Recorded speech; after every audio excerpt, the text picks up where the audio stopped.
तो ये कहानी है एक ऐसी दुनिया की जहां अंधेरा होने के बाद कोई भी घर से नहीं निकलता, क्योंकि अगर ऐसा कोई भी करता है तो डिमोनिक कर्स उसे जान से मार डालेगा। और दूसरी तरफ सब लोग ये जानकर हैरान हो जाते हैं कि एक छोटा बच्चा पूरी रात अकेले बाहर कैसे सरवाइव कर गया। कोई भी इस बात को नहीं जानता कि वो बच्चा जिस जगह से आया वो जगह हेल से भी 100 गुना ज्यादा खतरनाक और भयानक है, जहाँ पर सिर्फ ऐसे ही डेमी गॉड्स रहा करते थे जो कि फ्यूचर में एम्परर लेवल गॉड्स बनने के लिए डेस्टिन्ड हो। लेकिन कुछ रीजंस की वजह से हमारे हीरो किन्मू की पावर्स को सील करके उसे ह्यूमन वर्ल्ड में भेज दिया गया। तो चलो फिर किन्मू की इस मिस्ट्रीज और सस्पेंस से भरी हुई कहानी को यहीं से शुरू करते हैं। तो इस कहानी की शुरुआत एक मासूम बच्चे से हुई जो कि पानी में बहता हुआ रो रहा था, लेकिन कोई भी इस मासूम बच्चे की मदद करने के लिए अपने घर से बाहर नहीं आता। नेक्स्ट डे ये बच्चा डिसेबल विलेज के कुछ एल्डर्स को मिल जाता है जो कि रात भर इस बच्चे की रोने की आवाजें सुन रहे थे। इसलिए वो लोग आपस में हैरान होते हुए यही बातें कर रहे थे कि आखिर कोई भी इंसान डाजू कॉन्टिनेंट की डार्कनेस में सरवाइव कैसे कर सकता है। ये तो बिल्कुल इम्पॉसिबल होगा, कहीं ये बच्चा कोई मॉन्स्टर तो नहीं। लेकिन फिर इन एल्डर्स को इस बच्चे के गले में एक लॉकेट दिखाई दिया, जिसे देखकर ये समझ गए थे कि जरूर इसी लॉकेट ने इस बच्चे की जान बचाई होगी। लेकिन इसके बावजूद भी कुछ एल्डर इस बात की खिलाफ वर्जी कर रहे थे कि हम इस बच्चे को अपने पास नहीं रख सकते, हम सबके सब हथियारे हैं, हमने आज तक किसी बच्चे को नहीं पाला और वैसे भी डाजू कॉन्टिनेंट में खुद को सरवाइव करना काफी ज्यादा डिफिकल्ट है, हम भला एक बच्चे का ध्यान कैसे रखेंगे। इसलिए वो इस बच्चे को घर से बाहर फेंक देना चाहते थे, जबकि साथ ही साथ ये बच्चा कब से रोई जा रहा है, इसे चुप कराने का रास्ता भी इन लोगों को मालूम नहीं था। इसलिए वहीं पर मौजूद एक एल्डर कहता है कि क्यों ना हम इसे पॉइजन दे दे, उसकी वजह से ये कुछ देर खामोश हो जाएगा, जब ये खामोश हो जाए तो हम इसे डिटॉक्सिफाई कर सकते हैं। यहाँ जब ये सबके सब इसी तरह की ऊट पटांग प्लानिंग कर रहे थे तभी अचानक वहाँ पर एक एल्डर लेडी आ जाती है, उसका नाम ग्रैनी सी था, जो कि फौरन इस बच्चे को लेते हुए कहती है कि नहीं, तुम इस बच्चे के साथ ऐसा वैसा कुछ भी नहीं करोगे, मैं इस बच्चे को खुद पालूंगी। वैसे भी मेरे पास एक गाय है जिसका दूध पिलाकर ये बच्चा आराम से बड़ा हो जाएगा, यकीनन विलेज चीफ को भी इस बात से कोई तकलीफ नहीं होगी। जिस पर विलेज चीफ भी मुस्कुराकर जवाब देते हुए कहते हैं कि हम सबके सब तो डिसेबल है, ये वाकई में काफी अलग होगा कि हमारे विलेज में एक हेल्थी बच्चा हो, हम इस बच्चे को जरूर पालेंगे। और चूंकि विलेज चीफ ने इस बच्चे को पालने का फैसला कर लिया था, इसलिए बाकी के एल्डर्स भी इसी बात पर एग्री हो गए। ये सब लोग इस क्यूट से बच्चे को किन्मू का नाम देते हैं, जबकि इस बच्चे को भी ये नाम काफी ज्यादा पसंद आया। ये सब लोग ही विलेज में एक न्यू मेंबर के आने पर काफी ज्यादा खुश दिखाई दे रहे थे। इसके बाद हम लोगों को रात का सीन दिखाया जाता है, जहाँ एक डीमन जैसी दिखने वाली औरत यहाँ किन्मू पर हमला करने वाली थी, लेकिन ग्रैनी सी तो काफी ज्यादा पावरफुल है, जो कि सुई धागे का इस्तेमाल करते उस डिमोनिक लेडी को वहीं पर बांध देती है। असल में दोस्तों, आप लोगों को यहाँ पर कई सारी चीजें अजीब और गरीब लग रही होगी, लेकिन थोड़ा सा भरोसा रखो, जैसे जैसे हम कहानी में आगे बढ़ेंगे आप लोगों को सब कुछ समझ आने शुरू हो जाएगा। यहाँ पर मौजूद हर एक मिस्टीरियस चीज के पीछे कोई ना कोई बड़ा सा रीजन है, जैसे कि इस विलेज में ये सारे के सारे एल्डर्स इतने जरा अजीब और गरीब क्यों है, किसी का हाथ नहीं, किसी का पैर नहीं, या फिर किसी की आंखें नहीं, कोई बोल नहीं सकता तो कोई कुछ जरा ही बूढ़ा है। असल में इन सब लोगों के पास बहुत ही जरा खतरनाक पावरफुल एबिलिटीज थी,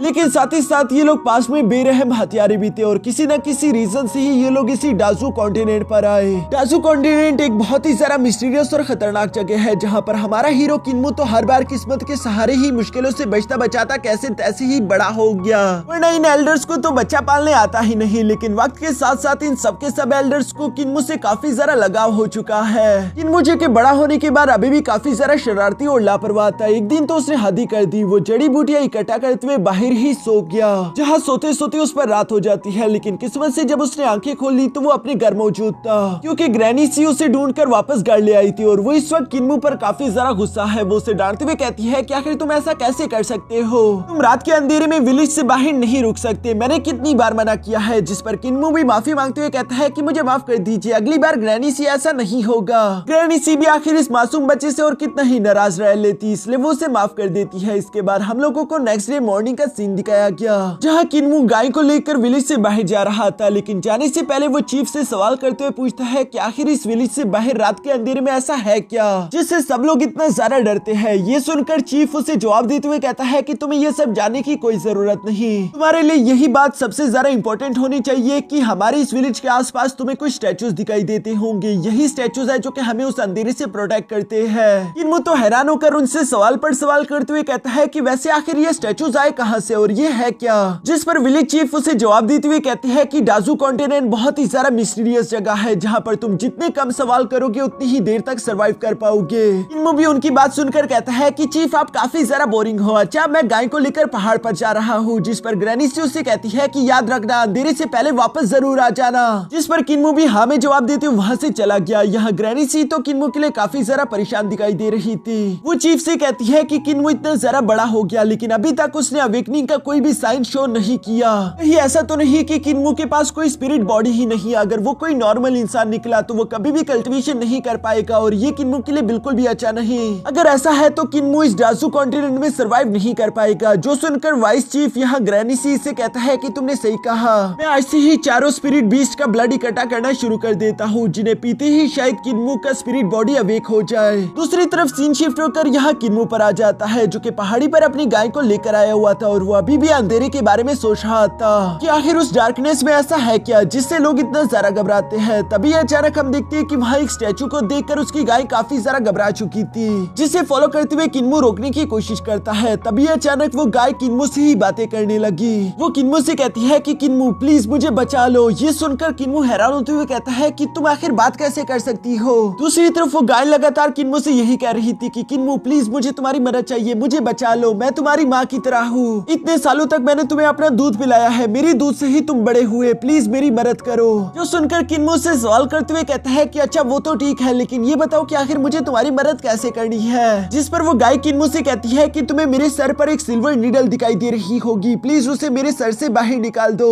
जो सुनकर किन्मो उस नीडल को गौर से देखता है कि ये तो ग्रैनी सी की नीडल है, क्या मुझे ये निकालनी भी चाहिए या नहीं। लेकिन दूसरी तरफ वो गाय तो यहाँ किन्मो को इमोशनल ब्लैकमेल करने लगी। वो रोते हुए किन्मो से कह रही थी कि तुम्हें मैंने पूरे 11 साल तक अपना दूध पिलाया, तुम क्या उसका सिला ऐसे दोगे, मैंने बिल्कुल नहीं सोचा था। जो सुनकर किन्मो बेचारा भी उसकी बातों में आते हुए वो सिल्वर नीडल उसके स्कल से बाहर निकाल देता है, जिसके बाद हम देखते हैं कि अचानक से वो गाय जमीन पर जा गिरी। जो देखकर तो किन्मो बेचारे को भी कुछ समझ नहीं आ रहा था क्योंकि वो गाय काफी सारा अजीब बिहेव कर रही है और उसके पेट को चीरते हुए वहाँ से एक लड़की निकलकर बाहर आ गई। किन्मो बेचारा तो ये देखकर काफी सारा घबरा गया था। दूसरी तरफ यहाँ शाम और अंधेरा भी होने वाला है, उसे तो इस बात की भी खबर नहीं। फिलहाल वो उस अजीब सी औरत को देखकर ही डरा हुआ था, जबकि दूसरी तरफ वो औरत यहाँ उस काऊ की बॉडी से बाहर आने के बाद कहती है कि पूरे 11 साल मैंने इस मौके का इंतजार किया, आखिरकार मैं इस गाय की स्किन से निकलकर बाहर आ ही गई। ये सब वो इवल हंसी के साथ कह रही थी। जो सब देखकर किन्मो तो काफी सारा घबराया हुआ था। वो औरत किन्मो को देखकर धीरे से उसके पास आकर कहती है कि सबसे पहले क्यों ना मैं तुम्हें जान से मार डालूं, उसके बाद मैं डिसेबल विलेज जाऊंगी और वहाँ चारों तरफ खून और लाशें बिछा दूंगी। यहाँ ये कहते साथ ही उसने फौरन से किन्मो पर हमला करते उसे उठाकर दूर पटक दिया। किन्मो जो कि उसके सामने काफी ज्यादा कमजोर था, वो यहाँ खुद को संभालते हुए कहता है कि आखिर तुम हो कौन और तुम मेरी गाय में क्यों ट्रांसफॉर्म हुई। जिस पर वो औरत जवाब देते हुए कहती है कि मैं जियांगलोंग सिटी के लॉर्ड की बीवी थी, लेकिन वो इवल चुड़ैल मुझसे जलती थी, मेरा बच्चा होने वाला था लेकिन उससे पहले ही उस चुड़ैल ने मुझे एक गाय में ट्रांसफॉर्म कर दिया। यहाँ दोस्तों ये औरत ग्रैनी सी की बात कर रही है। जो सब बोलते हुए इसने किन्मो को गर्दन से उठाकर हवा में लटका दिया। मुझे उस इवल चुड़ैल से सख्त नफरत है, उसने 11 साल तक मुझे घास खाने पर मजबूर किया, मैं उसे जिंदा नहीं छोड़ूंगी, मेरे दिल में उसके लिए बहुत ज्यादा नफरत है। किन्मो भी यहाँ पर उस इवल औरत की सारी बातें सुन रहा था और वो ये भी जानता है कि ये औरत तो मुझे जान से मार डालेगी,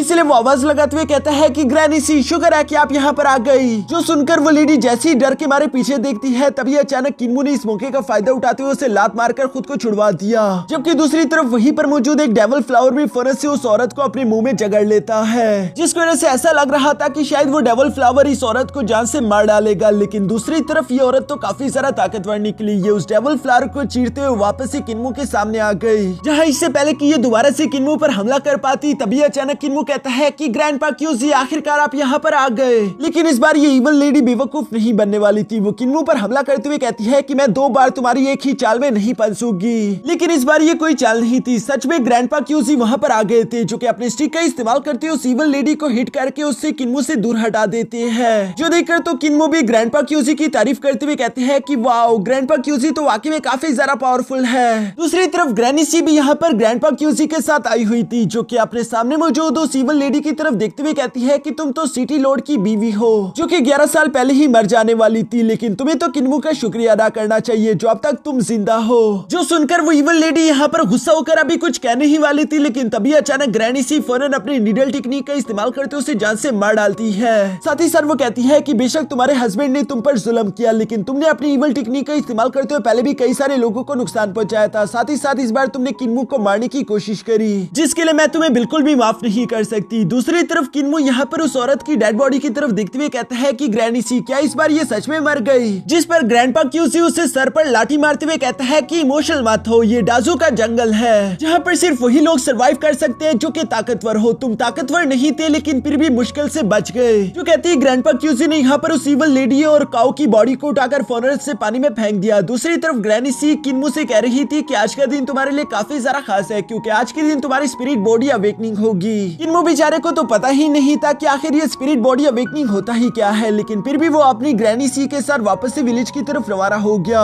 दूसरी तरफ रात होने के बाद हम देखते हैं कि जैसे ही वहाँ डार्कनेस चाहिए अचानक से हम देखते हैं कि उस इवल बॉडी की लेडी पूरी तरीके से स्केलेटन में ट्रांसफॉर्म हो गई। यानी कि डाजू कॉन्टिनेंट की डार्कनेस का कर्स यही है, अगर कोई भी जिंदा इंसान इस डार्कनेस में आएगा तो वो कंकाल बनकर मारा जाएगा। दूसरी तरफ ये कंकाल पानी में बहते बहते डाजू कॉन्टिनेंट से बाहर आ जाता है, जहाँ पर कुछ लोगों को ये कंकाल मिल गया था और वो समझ गए थे कि ये तो सिटी लॉर्ड की बीवी का कंकाल है और इसके स्कल में सुराख को देखकर वो समझ गए थे कि जरूर डीमन कल्ट के किसी वॉरियर ने ही इसे जान से मारा होगा। लेकिन इन लोगों ने तो कई सौ साल पहले ही डीमन कल्ट को पूरी तरीके से खत्म कर दिया था। क्या डीमन कल्ट का कोई मेंबर अभी भी रहता है? यही सोचते हुए वो लोग डाजू कॉन्टिनेंट में उस डीमन कल्ट के वॉरियर का शिकार करने के लिए रवाना हो गए। मुझे लगता है कि दोस्तों ग्रैनी सी जो कि दिखने में इतनी ज्यादा सिंपल है, उसका पास बिल्कुल भी सिंपल नहीं। जरूर डीमन कल्ट के साथ उसका पास में कोई ना कोई कनेक्शन रहा होगा। इसके बाद सीन शिफ्ट होकर यहाँ वापस से विलेज पर आ जाता है, जहाँ पर किन्मू पहुंचा तो उसने देखा कि वहाँ पर तो कई सारे बीस्ट थे जिन्हें उसके ग्रैंडपास ही पकड़कर यहाँ पर लेकर आए हुए थे ताकि वो उनकी बॉडी से स्पिरिचुअल ब्लड निकाल सके। साथ ही साथ वो लोग एक अजीब सी सेरेमनी भी परफॉर्म करते जा रहे थे, जिस पर किन्मू को तो कुछ भी समझ नहीं आ रहा था। वो सवाल करते हुए कहते हैं कि आखिर ये वाइस चीफ कर क्या रहे हैं, जिस पर ग्रैनी सी ने उसे बताया कि तुम्हारी स्पिरिट बॉडी अवेकनिंग की तैयारियां चल रही है। दूसरी तरफ चीफ भी यहाँ पर किन्मू को एक्सप्लेन करते हुए बताते हैं कि तुम्हारी अवेकनिंग से पहले तुम्हें कुछ और इन्फॉर्मेशन भी मिलना जरूरी है, जैसे कि इंसान की बॉडी में टोटल 7 ग्रेट डिवाइन ट्रेजर्स होते हैं जिन्हें तुम मेंडेरियंस की तरह भी समझ सकते हो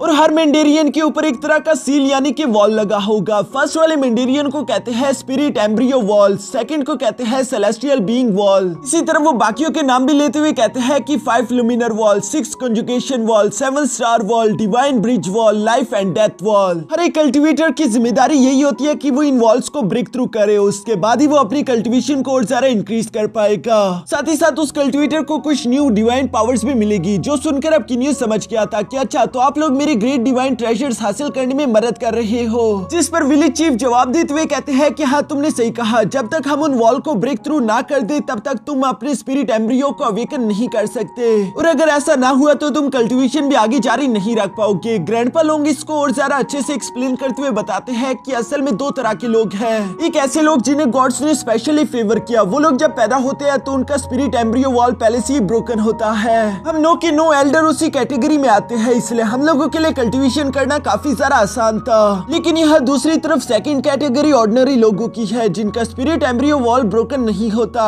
इसी वजह से वो हमारे जैसे टैलेंटेड नहीं होते और कई सारे लोग तो ऑर्डिनरी ही पीपल बनकर मर जाते हैं। और आज का ही वो दिन है जहाँ हम लोग जान पाएंगे कि आखिर तुम्हारे पास कौन सी स्पिरिट बॉडी है और तुम कितने खास हो। जो कहती है किन्मू के कुछ एल्डर्स ने यहाँ उसको अपनी अपनी स्पिरिट बॉडीज दिखाना शुरू कर दिए थे, जिन्हें देखकर तो किन्मू भी काफी ज्यादा एक्साइटेड हो गया था। वाइस चीफ यहाँ किन्मू के सामने कुछ ब्लड रखते हुए कहते हैं कि इन ब्लड को पी लो, क्योंकि इन ब्लड को पीने के बाद ही हम लोग जान पाएंगे कि आखिर तुम्हारे पास कौन सी स्पिरिट बॉडी है। असल में तो 4 तरह के स्पिरिट बीस्ट होते हैं, जिनमें से पहले का नाम है थंडरबर्ड, सेकंड का नाम है ग्रीन वाइपर, थर्ड का नाम है आयरन बोन टाइगर और चौथे का नाम है गोल्डन टॉर्टाइस। और चूंकि ये ओरिजिनल बीस्ट ढूंढना काफी ज्यादा डिफिकल्ट है, इसलिए हम लोग उनके डिसेंडेंट ही ढूंढ पाए, जैसे कि ब्लू ड्रैगन, व्हाइट टाइगर, सियानवो टर्टल और वाइपर स्नेक, जिनकी बॉडी से हमें थोड़ा बहुत ही स्पिरिचुअल ब्लड मिल पाया। लेकिन मुझे लगता है कि इससे तुम्हारा काम हो जाएगा, इसलिए बारी बारी करके एक एक स्पिरिचुअल ब्लड पीना शुरू कर दो। जो सारी बातें कहने और सुनने के बाद हम देखते हैं कि इन लोगों ने काफी उम्मीद से यहाँ किन्यू को बारी बारी करके एक एक स्पिरिचुअल ब्लड पिलाना शुरू कर दिया, इसी उम्मीद में कि किसी न किसी स्पिरिचुअल ब्लड के साथ उसका स्पिरिट एम्ब्रियो रिएक्ट जरूर करेगा। लेकिन ऐसा बिल्कुल नहीं होता। सारे स्पिरिचुअल ब्लड पीने के बावजूद भी किन्मू की कोई भी स्पिरिट बॉडी एक्टिवेट नहीं होती। इसलिए इन सब लोगों को लग रहा था कि शायद किन्मू एक ऑर्डिनरी इंसान है, इसलिए ये लोग काफी ज्यादा परेशान हो गए थे। सबसे ज्यादा बुरा तो ग्रैनी सी को लग रहा था, क्योंकि उसके मुताबिक हम सब काफी ज्यादा बूढ़े हो चुके हैं, हम किसी भी लम्हे मर सकते हैं और डाजू में ये अकेला बच्चा सरवाइव नहीं कर पाएगा, क्योंकि ये तो एक ऑर्डिनरी इंसान है। इसलिए हम देखते हैं कि ग्रैंडपा माँ कह रहा था फिर तो हमें किन्मू को यहाँ से दूर सिटी के अंदर भेज देना चाहिए, क्योंकि वहीं पर शायद वो सरवाइव कर सके। लेकिन ये बात मास्टर बुचर को बिल्कुल भी पसंद नहीं आती। वो गुस्सा होते हुए कहता है कि क्या तुम पागल हो चुके हो। उन बिग सिटीज में हम सब के दुश्मन बैठे हैं, अगर उन्हें किन्मू के बारे में मालूम हो गया तो वो किन्मू को जिंदा नहीं छोड़ेंगे। यहाँ सबके सभी इसी तरह से पैनिक कर रहे थे। किन्मू इन लोगों से कह रहा था कि आप फिक्र ना करें, मैं आप लोगों को मरने नहीं दूंगा, लेकिन किन्मू की तो कोई बात ही नहीं सुन रहा। अभी अचानक वहाँ का चीफ ऊंची आवाज में कहता है कि तुम लोग शांत हो जाओ, ये तो एक बहुत अच्छी खबर है। जो सुनकर तो वो सब लोग हैरान होते हुए कहता है कि अच्छी खबर, मतलब वो कैसे? जिस पर विलेज चीफ एक्सप्लेन करते हुए बताता है क्योंकि किन्मू की बॉडी ने इन चारों बीस्ट के स्पिरिचुअल ब्लड के साथ रिएक्ट नहीं किया,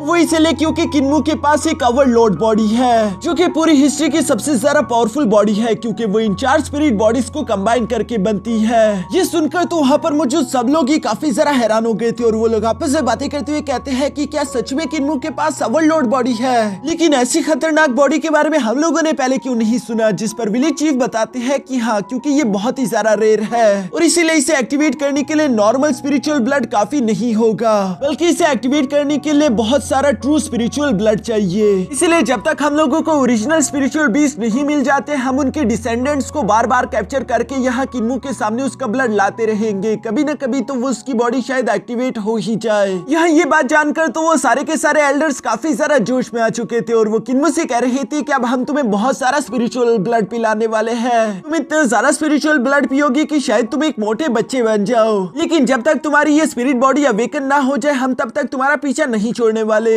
सारा मामला हंसी खुशी निपट गया था, लेकिन अभी भी वाइस चीफ को कुछ न कुछ गड़बड़ लग रही है। इसलिए वो रात को विलेज चीफ के पास आते हुए कहते हैं कि आज तक मैंने इस ओवरलोड बॉडी के बारे में क्यों नहीं सुना। मुझे लगता है कि ऐसी कोई बॉडी है ही नहीं और हम सब लोग वाकई में काफी बूढ़े हो चुके हैं, जल्दी हम सब मारे जाएंगे, किन्मू अकेला रह जाएगा। जिस पर विलेज चीफ ग्रैंडपा मास को बताते हैं कि हाँ, तुमने बिल्कुल सही समझा, क्योंकि असल में ऐसी ओवरलोड बॉडी जैसी कोई चीज नहीं थी। मैंने सिर्फ ये इसलिए कहा था ताकि किन्मू खुद को खास समझे। ये सुनकर तो एल्डर मास गुस्सा होते हुए कहते हैं, लेकिन ये बिल्कुल भी अच्छा नहीं। किन्मू एक नॉर्मल इंसान है, अगर उसने हद से ज्यादा कोशिश करने की हिम्मत करी तो वो जान से मारा जाएगा। जिस पर विलेज चीफ जवाब देते हुए कहते हैं कि अगर तुम किसी चीज पर पूरी तरीके से यकीन कर लो तो वो सच हो जाती है। अब ये किन्मू पर डिपेंड करता है कि वो इस बात पर कितना यकीन करेगा। शायद वो इस बात पर इतना ज्यादा यकीन कर ले कि मेहनत करते हुए ओवरलोड बॉडी तक जाने का वो खुद ही कोई ना कोई रास्ता ढूंढ ले, उसके बाद उसकी ऑर्डिनरी बॉडी ही ओवरलोड बॉडी बन जाएगी। इसके अलावा मैं चाहता हूँ कि हम सबके सब उसे अपने सारे स्पेशल स्किल्स भी सिखा दे ताकि वो उसे सरवाइव करने में मदद कर सके। विलेज चीफ की इन ऑर्डर्स के बाद हम देखते हैं कि नेक्स्ट डे सबसे पहले एल्डर मास जो कि एक एल्केमिस्ट था, वो कई तरह के मेडिसिन बनाना शुरू हो गया था, जो सारे वो किन्मू को सिखाने के साथ साथ उसे खिला भी रहा था। इसकी वजह से हम देखते हैं कि अचानक से किन्मू की बॉडी फूल गई, जिससे वक्त रहती एल्डर मास हवा निकाल देते हैं। तभी अचानक वहाँ पर ग्रैंडपा बुचर आ गया,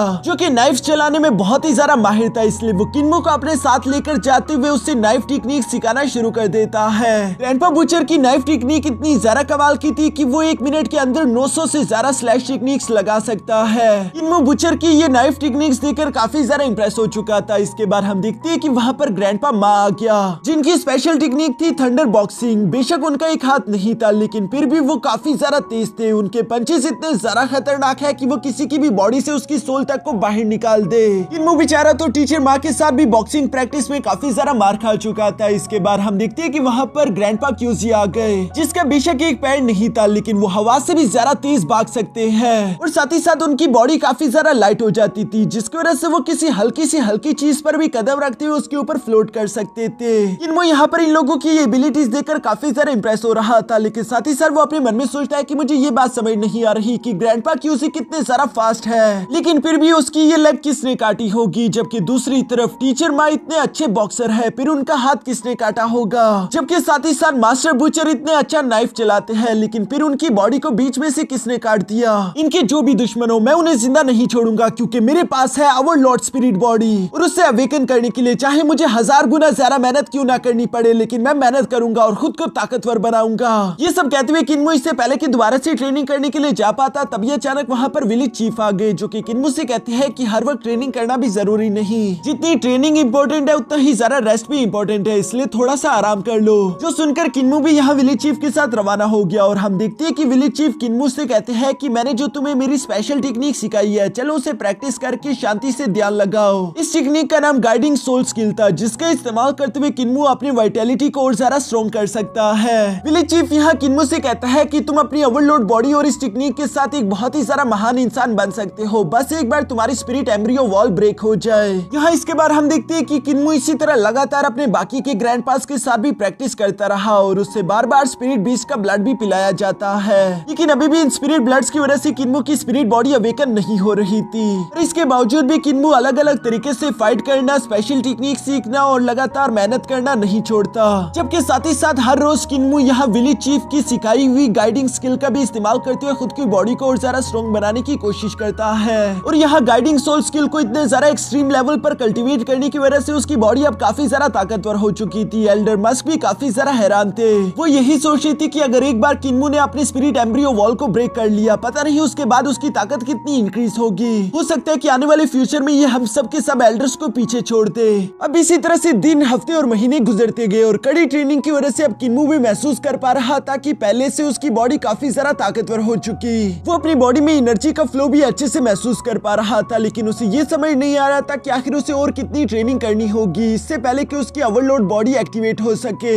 यहाँ जब किन्मो अपने इन्हीं ख्यालों में गुम था, तभी अचानक उसे ग्रैनी सी की आवाज सुनाई थी, जो कि किन्मो को अपने साथ जंगल में जाने के लिए बोल रही थी। किन्मो भी उनकी आवाज सुनकर फौरन से नीचे आ जाता है। इस पूरे की पूरे डिसेबल विलेज में सबसे ज्यादा किन्मो से प्यार करने वाले ग्रैनी सी ही थी, लेकिन किन्मो इस बात को भी अच्छे से जानता है कि ग्रैनी सी का एक डार्क साइड भी है जो कि वो किसी को दिखाना नहीं चाहती। इस वक्त तो ग्रैनी सी यहाँ किन्मो से कह रही थी कि तुम मेरे साथ जंगल चलो, क्योंकि आज के दिन मैं तुम्हें अपनी नीडल टेक्निक सिखाने वाली हूँ। जो सुनकर किन्मो धीरे से कहता है कि भला ये नीडल टेक्निक कितनी ही खास होगी, क्योंकि इसका इस्तेमाल तो टेलर्स करते हैं ताकि वो कपड़े सी सके। जिस पर ग्रैनी सी उसे बताती है कि फिक्र मत करो, आज के दिन मैं तुम्हें कुछ ऐसे कपड़े दिखाने वाली हूँ जो तुम्हें सरप्राइज कर देंगे। जहाँ रास्ते में चलते हुए ग्रैनी सी साथ ही साथ किन्मो को समझाते हुए कह रही थी कि हर एक क्रीचर के पास दो तरह के क्लॉथ्स होते हैं। पहले क्लॉथ तो वो जो उसकी बॉडी के अंदर मौजूद ऑर्गन्स को छुपा सके, जैसे कि उस ह्यूमन या फिर एनिमल की स्किन, जबकि दूसरे क्लॉथ होते हैं उसकी शैडो के अंदर छुपे हुए, जो कि उसकी सोल को छुपाते हैं। ये सारी बातें तो चलते चलते किन्मो के सर के ऊपर से ही गुजर रही थी, इसलिए ग्रैनी सी किन्मो से कहती है कि चलो आओ, मैं तुम्हें प्रैक्टिकली दिखाऊंगी, उसके बाद तुम खुद समझ जाओगे। ये सब कहते हुए ग्रैनी सी वहाँ पर किन्मो को एक बहुत ही खूबसूरत हिरन के पास ले आती है, जो कि तालाब में से पानी पी रही थी। ग्रैनी सी यहाँ किन्मो को जरा से भी आवाज ना करने का बोलती है, जिसके बाद हम देखते हैं कि उसने अपनी स्पेशल टेक्निक परफॉर्म करना शुरू कर दिया। वो सबसे पहले तो उस हिरन को एक ही जगह पर फ्रीज कर देती है ताकि वो अपनी जगह से मूव ना कर सके। इसके बाद ग्रैनी सी किन्मो को लेकर उस हिरन के पास आ गई। हिरन तो हैरानगी के साथ उस हिरन को टच करते हुए कह रहा था कि बेशक ये जिंदा है, लेकिन ये मूव क्यों नहीं कर पा रही। जिस पर ग्रैनी सी उसे बताती है क्योंकि मैंने इसकी सोल को एक ही जगह पर फिक्स कर दिया। जिसके बाद सेकंड स्टेप था उस बीस्ट की शैडो के अंदर से क्लॉथ्स बनाना, जहाँ पर ग्रैनी सी किन्मो से कह रही थी कि गौर से देखो और अच्छे से याद रखना, क्योंकि ये नीडल स्किल काफी ज्यादा इंपॉर्टेंट है। दूसरी तरफ किन्मो भी अच्छे से नोट्स लेने लगा ताकि उसे कोई भी बात भूले नहीं। और हम देखते हैं कि ग्रैनी सी ने काफी कूल तरीके से अपनी नीडल टेक्निक का इस्तेमाल करते हुए उस बियर की शैडो के अंदर से एक क्लॉथ बना दिया, जहाँ किन्मो भी ग्रैनी सी की ये मैजिकल पावर देखकर काफी सारा सरप्राइज हो गया था। दूसरी तरफ हम देखते हैं कि ग्रैनी सी उन क्लॉथ्स को फौरन से यहाँ किन्मो की बॉडी पर चढ़ा देती है, जो पहनाने के बाद हम देखते हैं कि ग्रैनी सी ने फौरन से उस डियर को आजाद कर दिया। और इसी वजह से हम देखते हैं कि धीरे धीरे किन्मो यहाँ पर उसी तरह के डियर में ट्रांसफॉर्म होना शुरू हो जाता है, जो कि बिल्कुल एग्जैक्ट उसी डियर की कॉपी थी। किन्मो अपने इस रूप में काफी सारा खुश दिखाई दे रहा था। वो हंसता खेलता यहाँ ग्रैनी सी के साथ इसे एंजॉय करता है। और तभी अचानक हम देखते हैं कि रंग में भंग डालने के लिए वही सेक्ट वॉरियर्स यहाँ पर पहुंच गए थे, जो कि ग्रैनी सी की इस टेक्निक को देखकर कहते हैं कि तुमने इस डेविल टेक्निक को काफी अच्छे से इस्तेमाल किया। और इसी तरह की बातें करते हुए वो सब लोग यहाँ ग्रैनी सी और किन्मो के सामने आकर खड़े हो जाते हैं, जहाँ वो हवा में फ्लोट कर रहे थे। और वो ग्रैनी सी से कहते हैं कि मैंने बिल्कुल भी उम्मीद नहीं की थी कि डिमोनिक सेक्ट्स के खत्म होने के बावजूद भी उनका कोई ना कोई मेंबर सर्वाइव कर चुका होगा। जो सारी बातें किन्मो के तो ऊपर से जाती है, इसलिए वो ग्रैनी सी से सवाल करते हुए पूछता है कि कौन सा डिमोनिक सेक्ट और आखिर ये अजीब से कपड़ों वाले लोग कौन है, ये किस सेक्ट के बारे में बात कर रहे हैं। ग्रैनी सी दूसरी तरफ मासूम बनते उन लोगों से कहती है कि पता नहीं आखिर आप लोग किस बारे में बात कर रहे हो, मैं तो एक मामूली ऑर्डिनरी इंसान हूँ जो कि अपने बच्चे के साथ यहाँ पर आई हुई थी। जो सुनकर वो सोर्ड सेक्ट वाला एल्डर गुस्सा होते हुए कहता है कि तुम कोई भी ऑर्डिनरी इंसान नहीं हो, क्योंकि ऑर्डिनरी इंसान ये demonic art of creation magical cloth technique बिल्कुल भी परफॉर्म नहीं कर सकते। तुम एक डीमन कल्ट की मेंबर हो जो कि लोगों की स्किन के कपड़े बनाती है, साथ ही साथ उन्हें गाय बकरियों में बदल देती है बिल्कुल डीमंस की तरह, ताकि वो लोग मजबूर होकर सारी जिंदगी घास खाए और किसी के हाथों जिबा हो जाए। अब चलो अपने सारे के सारे गुनाहों को कबूल कर लो ताकि हम तुम्हें जान से मार सके। ग्रैनी सी यहाँ पर उन एल्डर्स की ये सारी बातें सुनकर किन्मो को बहुत ही प्यार से कहती है कि किन्मो तुम्हें किसी की बातों पर ध्यान नहीं देना चाहिए। इस दुनिया में कई सारे ऐसे इविल लोग हैं जो कि इंसानों के कपड़े पहनकर रहते हैं, लेकिन हम उन लोगों की ये खाल निकाल कर उन्हें दोबारा से उनके बीस्ट फॉर्म में ला सकते हैं, जिसके लिए हम लोगों को खुद को ताकतवर करना होगा ताकि वो झूठ बोलने वाले बीस्ट किसी भी इंसान को नुकसान ना पहुंचा पाए। किन्मो भी ग्रैनी सी की बातें सुनकर हमें सर हिलाता है, जिसके बाद हम देखते हैं कि ग्रैनी सी खड़े होकर उन एल्डर से कहती है, मुझे सब कुछ समझ आ गया, तुम लोग यकीनन ली जियांग सोर्ड सेट की ही 5 एल्डर्स होंगे जिन्होंने याकिंग किंगडम को अपना गुलाम बना लिया और दिन ब दिन तुम लोगों के जुल्म बढ़ते ही जा रहे हैं। और आज के दिन तो तुम लोगों की हिम्मत इतनी ज्यादा बढ़ गई कि तुम लोग मुझ पर इल्जाम लगाने की कोशिश कर रहे हो। जो सुनकर वो एल्डर जवाब देते हुए कहता है कि तुम याकिंग किंगडम के बारे में इस तरह की बकवास मत करो। याकिंग किंगडम के लिए हमारे ली जियांग सोर्ड सेट ने बहुत कुछ किया है, जिसकी वजह से गॉड्स की ब्लेसिंग भी हमारे साथ है, ना कि तुम्हारे डाजू कॉन्टिनेंट की तरह जहाँ पर तुम लोग रात के अंधेरे में बाहर निकल भी नहीं सकते, क्योंकि यहाँ पर गॉड्स की ब्लेसिंग ही नहीं, तुम लोग डेवल्स थे। इसीलिए तुम लोगों को यहाँ पर धकेल दिया गया ताकि तुम इस तरह की बेकार जगह में रहो। लेकिन तुम लोग बाज नहीं आए और तुम लोग अपनी ये इवल टेक्निक्स नॉर्मल लोगों को भी सिखाने लगे, जिसके लिए हम तुम्हें माफ नहीं कर सकते और इसलिए तुम लोगों को मरना होगा। ये सुनकर तो किन्मो काफी ज्यादा परेशान हो जाता है, क्योंकि वो एल्डर बहुत ही ज्यादा खतरनाक लग रहा था, लेकिन उसे अभी तक पता ही नहीं कि ग्रैनी सी कितनी ज्यादा डेंजरस है। ग्रैनी सी ने तो खुद पर काबू इसीलिए रखा हुआ था क्योंकि इस वक्त किन्मो यहाँ पर मौजूद है। वो बहुत ही प्यार से किन्मो के पास आकर कहती है कि ये लोग वैसे ही तुम्हारी दादी अम्मा को परेशान कर रहे हैं, तुम विलेज जाकर बाकी के एल्डर्स को इसके बारे में बता क्यों नहीं देते ताकि वो मेरी मदद करने के लिए आ सके, अब जाओ यहाँ से। जो सुनकर किन्मो बिल्कुल ऐसा ही करता है, वो ग्रैनी सी के लिए मदद लाने के लिए फौरन वहाँ से भागने लगा। लेकिन वो एल्डर ये देखकर अपने ली जियांग सोर्ड सेट्स के 5 डिसाइपल से कहता है कि जल्दी से जाकर उस डेविल किड को पकड़ लो, क्योंकि वो नॉर्मल लोगों के लिए खतरा है, इसलिए जल्दी से जाकर उसका गला काट दो ताकि वो किसी के लिए मुसीबत ना बन सके। यहाँ अपने एल्डर का ये ऑर्डर सुनकर वो पांचों के पांचों डिसाइपल बिना कुछ सोचे समझे फौरन से किन्मो की जान लेने के लिए उसके पीछे रवाना हो गए। जो पांचों के पांचों वॉरियर्स किन्मो से काफी ज्यादा स्ट्रॉन्ग थे, क्योंकि इन सबका spirit embryo wall already break हो चुका था, इसलिए ये डिसाइपल्स किन्मो के लिए खतरा बन सकते थे। ग्रैनी सी उन्हें अपनी नीडल टेक्निक का इस्तेमाल करते हुए रोकने की कोशिश करती है, पर जब तक यहाँ पर ली जियांग सोर्ड सेट के वो एल्डर्स थे वो ग्रैनी सी को ऐसा करने नहीं देते, बल्कि वो उसकी नीडल टेक्निक को बीच में रोकते हुए फौरन उसे चारों तरफ से घेर लेते हैं। जो देखकर अब ग्रैनी सी गुस्से में आ चुकी थी। वो इनसे कहती है कि काफी अरसा हो गया किसी की जान लिए हुए, लेकिन तुम लोगों ने मेरे पास दूसरा कोई रास्ता नहीं छोड़ा, फिक्र मत करो, मैं तुम्हारे स्किन के बहुत अच्छे अच्छे कपड़े बनाऊंगी। ग्रैनी सी की ये सारी बातें सुनकर वो पांचों एल्डर एक साथ ही उस पर हमला करने के लिए तेजी के साथ आगे की तरफ बढ़ चले। इसके बाद सीन शिफ्ट होकर दूसरी तरफ यहाँ किन्मो पर आ जाता है, जो कि उसी हिरन फॉर्म में तेजी के साथ वहाँ से भागता हुआ जा रहा था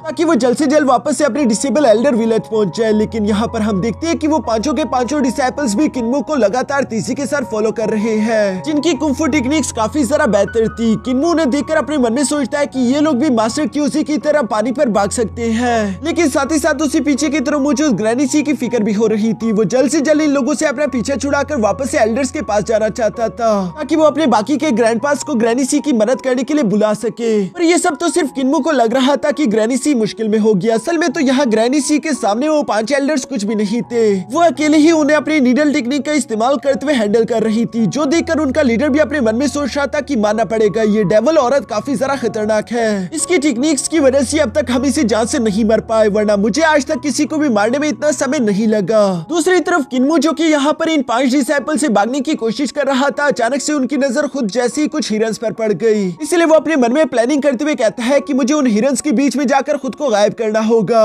ताकि मुझे भागने का मौका मिल सके। यही सोचते हुए किन्मो फौरन से उन लोगों को चकमा देते हुए उन हिरन्स के बीच में जाकर खुद को मिक्स कर लेता है, जो देखकर तो वो पांचों के पांचों वॉरियर्स भी काफी ज्यादा हैरान हो गए। उन्हें अब समझ नहीं आ रहा था कि आखिर वो डेविल किड इनमें से कौन सा डियर होगा। लेकिन तभी अचानक इन लोगों का जो कैप्टन था वो इन लोगों को ऑर्डर देता है कि यहाँ पर मौजूद हर एक डियर को जान से मार डालो। जो ऑर्डर मिलते ही हम देखते हैं कि इन पांचों के पांचों ने बहुत ही ज्यादा बेरहमी के साथ वहाँ पर मौजूद इन मिथिकल डियर्स को जान से मारना शुरू कर दिया था, जो देखकर तो किन्मो को अपनी आंखों पर यकीन ही नहीं आता। वो इन लोगों के चेहरे पर ये बेरुखी देखकर अपने मन में कहता है कि ये लोग मुझे डेविल किड बोल रहे हैं, जबकि इतनी बेरहमी के साथ किसी क्रीचर को जान से मारना, और इन लोगों को उन पर तरस भी नहीं आ रहा, असली डेविल्स तो ये लोग हैं। इसी तरफ देखते देखते वहाँ पर बाकी के ऑलमोस्ट सारे के सारे मिथिकल डियर्स जान से मारे गए थे, जबकि किन्मो इसी मौके का फायदा उठाकर उनके हर एक अटैक को डॉज करते हुए तीसरी के साथ जंप करके वहाँ से भागने लगा, जिसकी वजह से उसकी पोजीशन दोबारा से एक्सपोज हो गई और ये पांचों के पांचों वॉरियर एक बार फिर से यहाँ किन्मो के पीछे पड़ गए। जहाँ पर हम देखते हैं कि यहाँ पर इन डिसाइपल्स में मौजूद वो लड़की अपने फ्लाइंग सोर्ड को अच्छे से कंट्रोल कर सकती थी, जिसका वो सिर्फ अपने इशारों से इस्तेमाल करते हुए किन्मो पर अटैक्स करती है। किन्मो ये देखकर हैरान होते हुए अपने मन में सोचता है कि ये लड़की आखिर बिना टच करे हुए सोर्ड को कंट्रोल कैसे कर सकती है।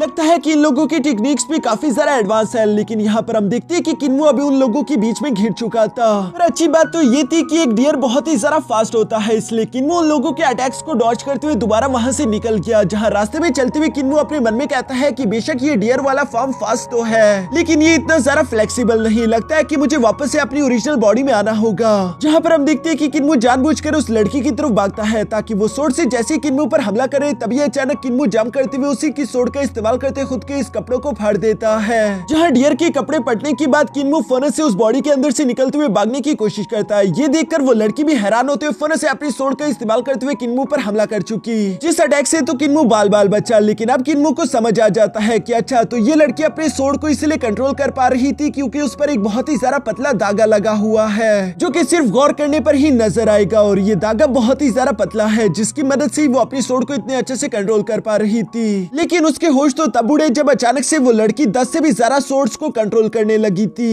किन्मू उन फ्लाइंग सोर्ड से खुद को बचाता उस लड़की से काफी ज्यादा इंप्रेस हो गया था, लेकिन साथ ही साथ वो अब अपने मन में सोचता है कि अगर मैं इन सब लोगों को अपने साथ वापस से विलेज ले गया तो हो सकता है कि ये लोग मेरे ग्रैंडपा को भी चोट पहुंचा दे, इसलिए मुझे इन लोगों को विलेज का रास्ता नहीं दिखाना चाहिए, बल्कि मुझे इन लोगों को किसी और खतरनाक जगह पर लेकर जाना होगा ताकि मैं इन लोगों से अपना पीछा छुड़ा सकूं। यहाँ जब किन्मू ये सब सोच ही रहा था तभी अचानक वो उस लड़की के अटैक से नीचे गिर गया, जहाँ पर एक सोर्ड उसके सीने को चीरने ही वाली थी। लेकिन हैरानगी की बात यह है कि वो सोर्ड उसकी बॉडी को टच करके वापस से वहीं पर गिर गई, जैसे कि उसकी बॉडी को कोई चीज प्रोटेक्ट कर रही हो। किन्मू को इस अटैक की वजह से बहुत दर्द हुआ। दूसरी तरफ वो डिसाइपल भी हैरान होते हुए यही सोच रहे थे कि आखिर ये लड़का बच कैसे गया। और तभी अचानक हमें जानने को मिलता है कि किन्मू की बॉडी पर और भी कई सारे मेटल प्लेट्स लगे हुए थे, जो कि काफी ज्यादा वजनी है। और ये किन्मू की ग्रैंडपास ने उसकी बॉडी पर इसीलिए लगाए थे ताकि वो इन 50 किलो के वजन के साथ ही अपनी हर एक ट्रेनिंग करे, जिस वजह से इस वक्त किन्मू काफी ज्यादा खुश दिखाई दे रहा था, क्योंकि वो इन्हीं मेटल प्लेट्स का इस्तेमाल करते हुए यहाँ उस लड़की के हर एक सोर्ड अटैक को ब्लॉक कर रहा था। फिर साथ ही साथ किन्मू अपने मन में सोचता है कि उसे अपनी रफ्तार भी तो बढ़ानी है, इसलिए हम देखते हैं कि वो यहाँ पर उसी लड़की के सोर्ड टेक्निक का इस्तेमाल करते हुए खुद की बॉडी से उन आयरन प्लेट्स को बारी बारी करके हटा रहा था। दूसरी तरफ वो लड़की भी काफी ज्यादा हैरान दिखाई दे रही थी। उसे समझ नहीं आ रहा था कि आखिर ये किस तरह की आयरन प्लेट्स है जो कि इतनी ज्यादा खतरनाक और तेज सोर्ड अटैक को भी इतनी आसानी से ब्लॉक कर सकती है। पर यहाँ किन्मू के लिए चूंकि उसके सारे के सारे आयरन प्लेट्स उतर चुके थे, इसलिए हम देखते हैं कि उसकी रफ्तार पहले से काफी ज्यादा बढ़ चुकी थी। वो खुद को बहुत ही हल्का महसूस कर पा रहा था और इसी वजह से उस लड़की डिसाइपल का कोई भी सोर्ड अटैक उसे हिट नहीं कर पा रहा। लेकिन यहाँ पर जल्दबाजी में अचानक से उसका पैर फिसल जाता है और यही उस लड़की के लिए बेस्ट मौका था कि वो किन्मू की जान ले सके, क्योंकि हवा में गिरते हुए कोई भी अपनी डायरेक्शन तो चेंज नहीं कर सकता, जो देखकर तो किन्मू भी काफी ज्यादा परेशान हो गया। और तभी अचानक किन्मू को अपने ग्रैंडपा क्यूसी का गॉड लेग्स लेसन याद आ जाता है, जिसे सिखाते हुए ग्रैंडपा क्यूसी ने किन्मू को बताया था कि अगर एक बार तुमने इस गॉड लेग्स टेक्निक को मास्टर कर लिया, उसके बाद तुम्हारा बॉडी वेट इतना हल्का हो जाएगा कि तुम बादलों पर भी भाग सको। ग्रैंडपा क्यूसी की इसी बात को याद करते हुए उस टेक्निक को किन्मू ने आखिरकार इस्तेमाल करना शुरू कर दिया, जहाँ पर हम देखते हैं कि वो एक फ्लावर पीटल पर ही कदम रखकर वहां से जंप कर चुका, जो देखकर वो डिसाइपल हैरान होते हुए कहता है कि इस लड़की की बॉडी में तो कोई भी स्पिरिचुअल पावर हमें नजर नहीं आ रही, फिर आखिर ये अचानक से ये सब कैसे कर रहा है। उन पांचों के पांचों को इसलिए काफी सारा गुस्सा आ रहा था कि एक कमजोर बच्चा जो कि उनसे लेवल में लो है, आखिर वो इन्हें हरा कैसे सकता है। और इसे गुस्से की वजह से वो लोग किन्मू के टुकड़े टुकड़े कर देना चाहते हैं। दूसरी तरफ हम देखते हैं कि किन्मू इन लोगों को एक पहाड़ी इलाके की तरफ घसीट लाया, जिस जगह पर पहुंचने के बाद इन डिसाइपल्स का कैप्टन इन्हें समझाते हुए कहता है कि सावधान हो जाओ, क्योंकि यह जगह किसी पावरफुल बीस्ट और मॉन्स्टर का घर लग रहा है। और उनकी ये बात बिल्कुल सच थी, क्योंकि किन्मू जो कि ऊपर की तरफ छुपा हुआ था, अचानक उसे अपने पीछे एक बहुत बड़ी आंख दिखाई दी, जो कि एक बहुत ही ज्यादा खतरनाक एप टाइटन बीस्ट की है, जो कि इन इंसानों को देखकर अचानक से अपनी जगह पर खड़ा होने लगा। किन्मू जिस चीज को पहाड़ समझ रहा था वो इसी की तो बॉडी है। और इस टाइटन एप बीस्ट को अपने घर बिन बुलाए मेहमान बिल्कुल भी पसंद नहीं, इसलिए वो गुस्से के साथ जोर जोर से धाड़ने लगा था। दूसरी तरफ किन्मू जो कि जैसे तैसे तो उस जगह से उतरकर नीचे पहुंच गया था, लेकिन यहाँ पर वही सिचुएशन हो गई, आगे कुआं पीछे खाई, क्योंकि किन्मू जैसे उस बीच से बचते हुए नीचे की तरफ उतरता है, तभी अचानक वो अपने सामने दोबारा से उन्हीं पांचों डिसाइपल्स को देखता है, जो कि तैयार खड़े थे उस पर हमला करने के लिए। लेकिन इससे पहले कि वो कैप्टन यहाँ पर अपनी सोर्ड का इस्तेमाल करते हुए किन्मू पर हमला कर पाता, तभी अचानक वो टाइटन एप बीस्ट फौरन से इन लोगों के बीच में जोर से हाथ मारते हुए इन दोनों को ही एक दूसरे से दूर हटा देता है, जिस इफेक्ट के कारण यहाँ उस कैप्टन के मुंह से तो खून निकल आया। लेकिन दूसरी तरफ किन्मू की बॉडी काफी ज्यादा स्ट्रॉन्ग है, इसलिए उसे ज्यादा इफेक्ट नहीं हुआ। यहाँ तभी अचानक वो लड़की भी फौरन से अपने कैप्टन के पास आकर कहती है कि क्या तुम ठीक हो, जिस पर वो लड़का जवाब देते हुए कहता है कि हाँ मैं ठीक हूँ, लेकिन ऐसा लगता है कि इस जगह का मालिक यही डिमोनिक टाइटन एप बीस्ट है, जो कि काफी ज्यादा गुस्से में इन लोगों पर भड़कते हुए इन लोगों को यहाँ से जाने के लिए बोल रहा था। दूसरी तरफ कैप्टन भी इस बात को अच्छे से जानता है कि हम सब लोग मिलकर भी इस एप को तो नहीं हरा सकते, जिस पर उसका साथी जवाब देते हुए कहता है फिर हम लोग क्या करें, क्या हम उस डेविल बॉय को यूं ही छोड़कर चले जाएंगे। ये सुनकर कैप्टन के साथ ही मौजूद वो लड़की उसे जवाब जवाब देते हुए कहती है कि मुझे तो लगता है कि अब तक वो डेविल बॉय मर चुका होगा, क्योंकि इस डिमोनिक एप के लास्ट अटैक की वजह से तो कैप्टन तक के मुंह से खून निकल आया। वो लड़का तो हो ही नहीं सकता कि वो इस अटैक को सरवाइव कर पाया हो। जो सुनकर वो बड़ा सा डिमोनिक एप बीस्ट भी यहाँ पर किन्मू को चेक करने की कोशिश करता है, जहाँ पर किन्मू पहले तो मरने की एक्टिंग कर रहा था, जो देखकर उस डिमोनिक एप बीस्ट को काफी ज्यादा बुरा लगता है और वो इन लोगों से कहता है कि चलो अब ये लड़का मारा गया, अब यहाँ से दफा हो जाओ। फिर दूसरी तरफ वो लड़की यहाँ पर किन्मू को देखकर समझ गई थी कि ये मारा नहीं बल्कि ये एक्टिंग कर रहा है, इसलिए वो इसके बारे में जैसे ही डिमोनिक एप बीस्ट को बताने लगी तभी अचानक किन्मू तेजी के साथ मूव करते वहाँ से भागने लगा, जो देखकर वो डिमोनिक एप बीस्ट भी धोखे की वजह से किन्मू पर हमला करना शुरू कर देता है। पर तभी अचानक हम देखते हैं कि किन्मू ने एक अजीब सी साइलेंट विसल बजाना शुरू कर दी, जो कि उससे पिछले डियर बीस्ट की मेमोरी से मिली थी। इस विसल को सुनकर हम देखते हैं कि वहाँ पर सेम एक डियर बीस्ट आ जाती है, जो कि आते साथ ही खून के आंसू रोना शुरू कर देती है। साथ ही साथ उसने भी साइलेंट विसल करना शुरू कर दिया और वो डिमोनिक एप बियर को सब कुछ बता देती है कि कैसे इन लोगों ने मेरी झुंड को खत्म कर दिया। जो बात जानकर तो उस डिमोनिक एप बीस्ट को काफी ज्यादा गुस्सा आ गया था और वो गुस्से के साथ इन लोगों को घूरने लगा, जिस पर वो वॉरियर्स भी घबराते हुए कहता है कि वो लोग डिजर्व करते थे मरना और वैसे भी ये सब कुछ उस डेविल बॉय की वजह से हुआ। लेकिन दूसरी तरफ वो डिमोनिक एप बीस्ट कुछ भी सुनने के लिए तैयार नहीं था और वो फौरन से इन लोगों पर हमला करना शुरू हो जाता है, जहां वो सोर्ड सेक्स के डिसाइपल खुद को बचाते हुए कह रहे थे कि जरूर ये उसी लड़के की चाल होगी, शुरू से लेकर अब तक उसने जानबूझकर हमें इस जाल में फंसाया। पहले वो उस झुंड में खुद गया था ताकि हम उन डियर्स को जान से मार डाले, उसके बाद वो इस डिमोनिक एप बीस्ट के पास आ गया ताकि इससे पता चल जाए और ये हम पर हमला कर दे,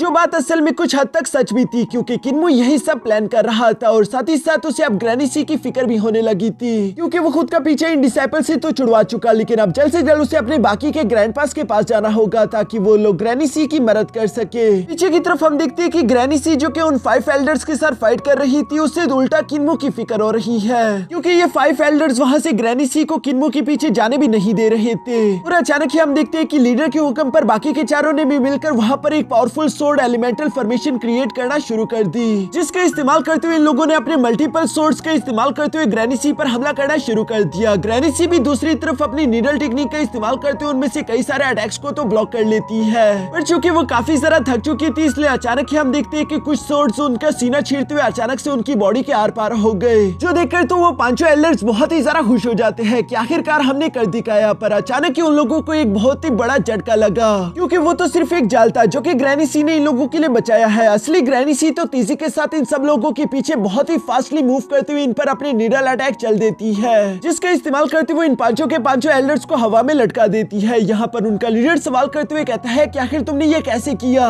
तुम तो सच में एक डिमोनिक कल्ट की लेडी हो जिसने जानबूझकर शुरू में खुद को कमजोर दिखाया और जैसे ही हमें लगा कि हम जीत गए तभी तुमने पूरी की पूरी बाजी पलट दी और हमें अपनी जाल में फंसा लिया। जो सुनकर ग्रैनी सी धीरे धीरे उसी लीडर की तरफ बढ़ते हुए कह रही थी कि बहुत अरसा हो गया मैंने किसी इंसान के स्किन से कपड़े नहीं बनाए, लेकिन लगता है कि आज मुझे मौका मिल ही जाएगा। जो सब कहते हुए ग्रैनी सी अपने सीजर को लेकर जैसे उस लीडर के पास आई, अचानक हम देखते हैं कि उसने अपने मुंह में एक ट्रेजर छुपा कर रखा हुआ था, जिसका इस्तेमाल करते हुए फौरन से ग्रैनी सी पर हमला कर देता है। ये ट्रेजर 1000 सोर्ड्स में कन्वर्ट होकर फौरन से ग्रैनी सी पर एक रिवर की तरह अटैक पर अटैक करने लगा, जिस ट्रेजर से कोई भी नहीं बच सकता। इसीलिए वो लीडर खुश होते हुए यहाँ पर ग्रैनी सी से कह रहा था कि अब तक तो तुम्हारा वो डेविल बॉय मर चुका होगा, जल्दी मैं भी तुम्हें उसी तक पहुंचा दूंगा, फिक्र मत करो। जो सुनकर दूसरी तरफ ग्रैनी सी उन 1000 सोर्ड से खुद को बचाने की कोशिश कर रही थी, जबकि ये लीडर इसी तरह इवल्स की तरह हंसता जा रहा है। इसके बाद सीन शिफ्ट होकर दूसरी तरफ यहाँ सोर्ड सेट के उन्हीं पांचों डिसाइपल पर आ गया, जो कि उस डिमोनिक एप बीस्ट से खुद को बचाने की हर एक मुमकिन कोशिश कर रहे थे। और जब वो लोग भागते भागते उस डिमोनिक एप की टेरिटरी से बाहर आ गए तो वो डिमोनिक एप इन लोगों को फॉलो करना बंद कर देता है।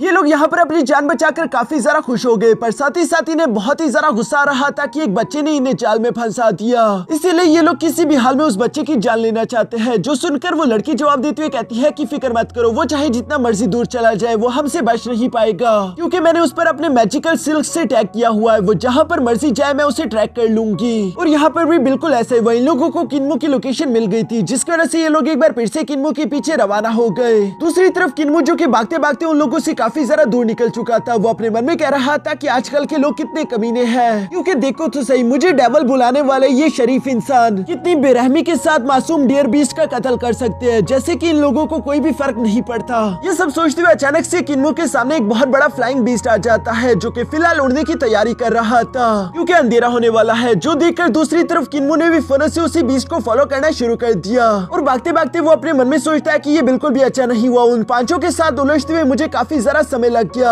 अब मैं रात होने से पहले अपने विलेज में नहीं पहुंच पाऊंगा। और ये सब कहते हुए अचानक से उसे अपनी ग्रैनी सी की बातें याद आ गई, जहाँ ग्रैनी सी ने किन्मो से कहा था कि कभी भी अंधेरे में रात को बाहर मत निकलना। हमारे विलेज को तो ये स्टोन स्टैचूज प्रोटेक्ट कर रहे हैं, लेकिन फिर भी अगर गलती से तुम किसी दिन बाहर रह जाओ और तुम्हारे पास इतना वक्त ना हो कि तुम वापस विलेज आ सको, तो वहाँ पर तुम्हें जो भी बीस्ट दिखाई दिए उन बीस्ट को फॉलो कर लेना। क्योंकि डाजू कॉन्टिनेंट में जितने भी बीस्ट है उन्हें पता है कि रात को उन्हें सर्वाइव करने के लिए किस रेलिक में जाना होगा। तुम भी उन बीस्ट को फॉलो करते हो उन्हीं रेलिक्स में जा सकते हो, क्योंकि वहाँ भी बिल्कुल हमारे विलेज की तरह स्टोन स्टैचूज होंगे जो कि उन्हें डार्कनेस से प्रोटेक्ट करते हैं। जो सारी बातें किन्मो ने याद कर ली थी और यहाँ आज के दिन यही बातें किन्मो के काम आने वाली है, क्योंकि वो देख पा रहा था कि अंधेरा होने की वजह से कई सारे बीस्ट उसी रेलिक की तरफ बढ़ रहे हैं, जो कि इन लोगों का हाइट। किन्मो भी इन लोगों के पीछे पीछे जाने लगा, लेकिन यहाँ भागते भागते किन्मो की हालत काफी जरा खराब हो चुकी थी, क्योंकि उसके बोन और ऑर्गन्स काफी बुरी तरीके से डैमेज हो चुके हैं। और फिलहाल उसके पास रुकने का भी वक्त नहीं था कि वो रुककर गाइडिंग स्किल का इस्तेमाल करते हुए खुद की वाइटल एनर्जी को इनहेंस कर ले। और इसलिए हम देखते हैं कि किन्मो ने भागते भागते अपने गाइडिंग स्किल का इस्तेमाल करना शुरू कर दिया, जिसकी वजह से उसे एक न्यू चीज पता लगी कि अगर मैं भागते भागते अपने गाइडिंग स्किल का इस्तेमाल करूं तो मेरी वाइटल एनर्जी 30% ज्यादा तेजी के साथ रिकवर होगी। और साथ ही साथ किन्मो की स्पीड भी पहले से काफी ज्यादा इनहेंस हो जाती है, जो कि स्पीड बढ़ते बढ़ते इतनी ज्यादा हो चुकी थी कि अचानक किन्मो खुद को अपने सोल सी में पाता है, जहाँ उसे अपने सामने एक हिडन ट्रेजर दिखाई दे रहा था। लेकिन किन्मो उस हिडन ट्रेजर तक नहीं पहुंच सकता, क्योंकि साथ ही साथ वहाँ पर एक इनविजिबल वॉल भी थी,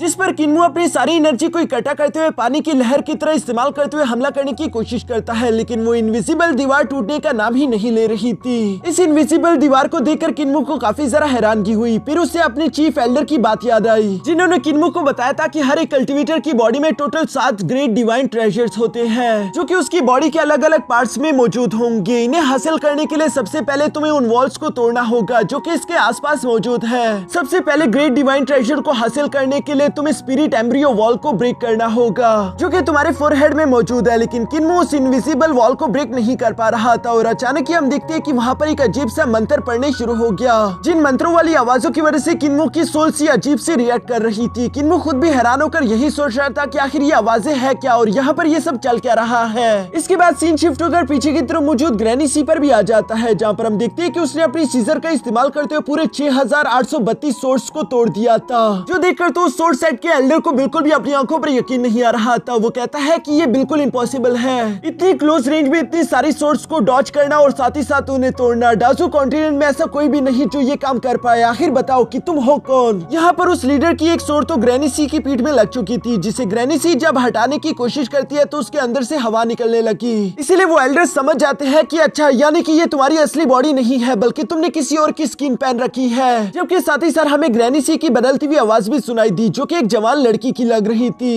जिस आवाज को पहचानते हुए वो लीडर सरप्राइज होकर कहता है कि नहीं, ये नहीं हो सकता, क्या तुम डीमन क्लैन की क्वीन हो। जिस पर दूसरी तरफ ग्रैनी सी गुस्सा होकर जवाब देते हुए कहती है कि तुम लोगों ने मेरे कपड़े खराब कर दिए, और ये कहती वो अपनी नीडल टेक्निक का इस्तेमाल करते हुए उन लोगों के टुकड़े टुकड़े कर देती है। जबकि ये कहने के बाद ग्रैनी सी वहाँ साइड की तरफ देखते हुए कहती है कि चलो बाहर भी आ जाओ और मुझे बताओ कि आखिर तुम कितनी देर से यहाँ पर मौजूद हो, तुमने क्या देखा और क्या सुना। असल में वो तो ग्रैंडपा क्यूजी था, जो कि इस वक्त काफी जरा घबराया हुआ है। वो ग्रैंडपा सी को जवाब देते हुए कहता है कि नहीं नहीं, मैं तो अभी यहाँ पर पहुंचा, मैंने कुछ नहीं सुना। जो सुनकर ग्रैनी सी भी मुस्कुराकर जवाब देते हुए कहती है कि चलो ये तो अच्छा हुआ, अगर तुमने कुछ नहीं सुना तो इसमें तुम्हारी ही भलाई है। दूसरी तरफ ग्रैंडपा क्यूजी भी मुस्कुराते मुस्कुराते ग्रैनी सी के पास आकर कहता है कि बेशक मैंने तुम्हारी बातें तो नहीं सुनी, लेकिन मैंने बहुत अरसे पहले एक कहानी जरूर सुनी थी, डीमन कल्ट के किंग टियानसिंग की कहानी, जो कि वैसे तो काफी जरा समझदार था, लेकिन जब वो बूढ़ा हुआ तो उसने कुछ बेवकूफी बड़ी हरकतें करना शुरू कर दी। पहले उसने एक लड़की से शादी करते उसे अपनी डीमन क्वीन बना लिया था, लेकिन वो वहाँ पर रुका नहीं। उसे जैसी एक और खूबसूरत लड़की दिखी उसने उससे भी शादी कर ली, और दूसरी रात की शादी को ही उसकी पहली बीवी ने उसे असैसिनेट करवा दिया और उसके डेविल कॉर्ड्स चुरा लिए,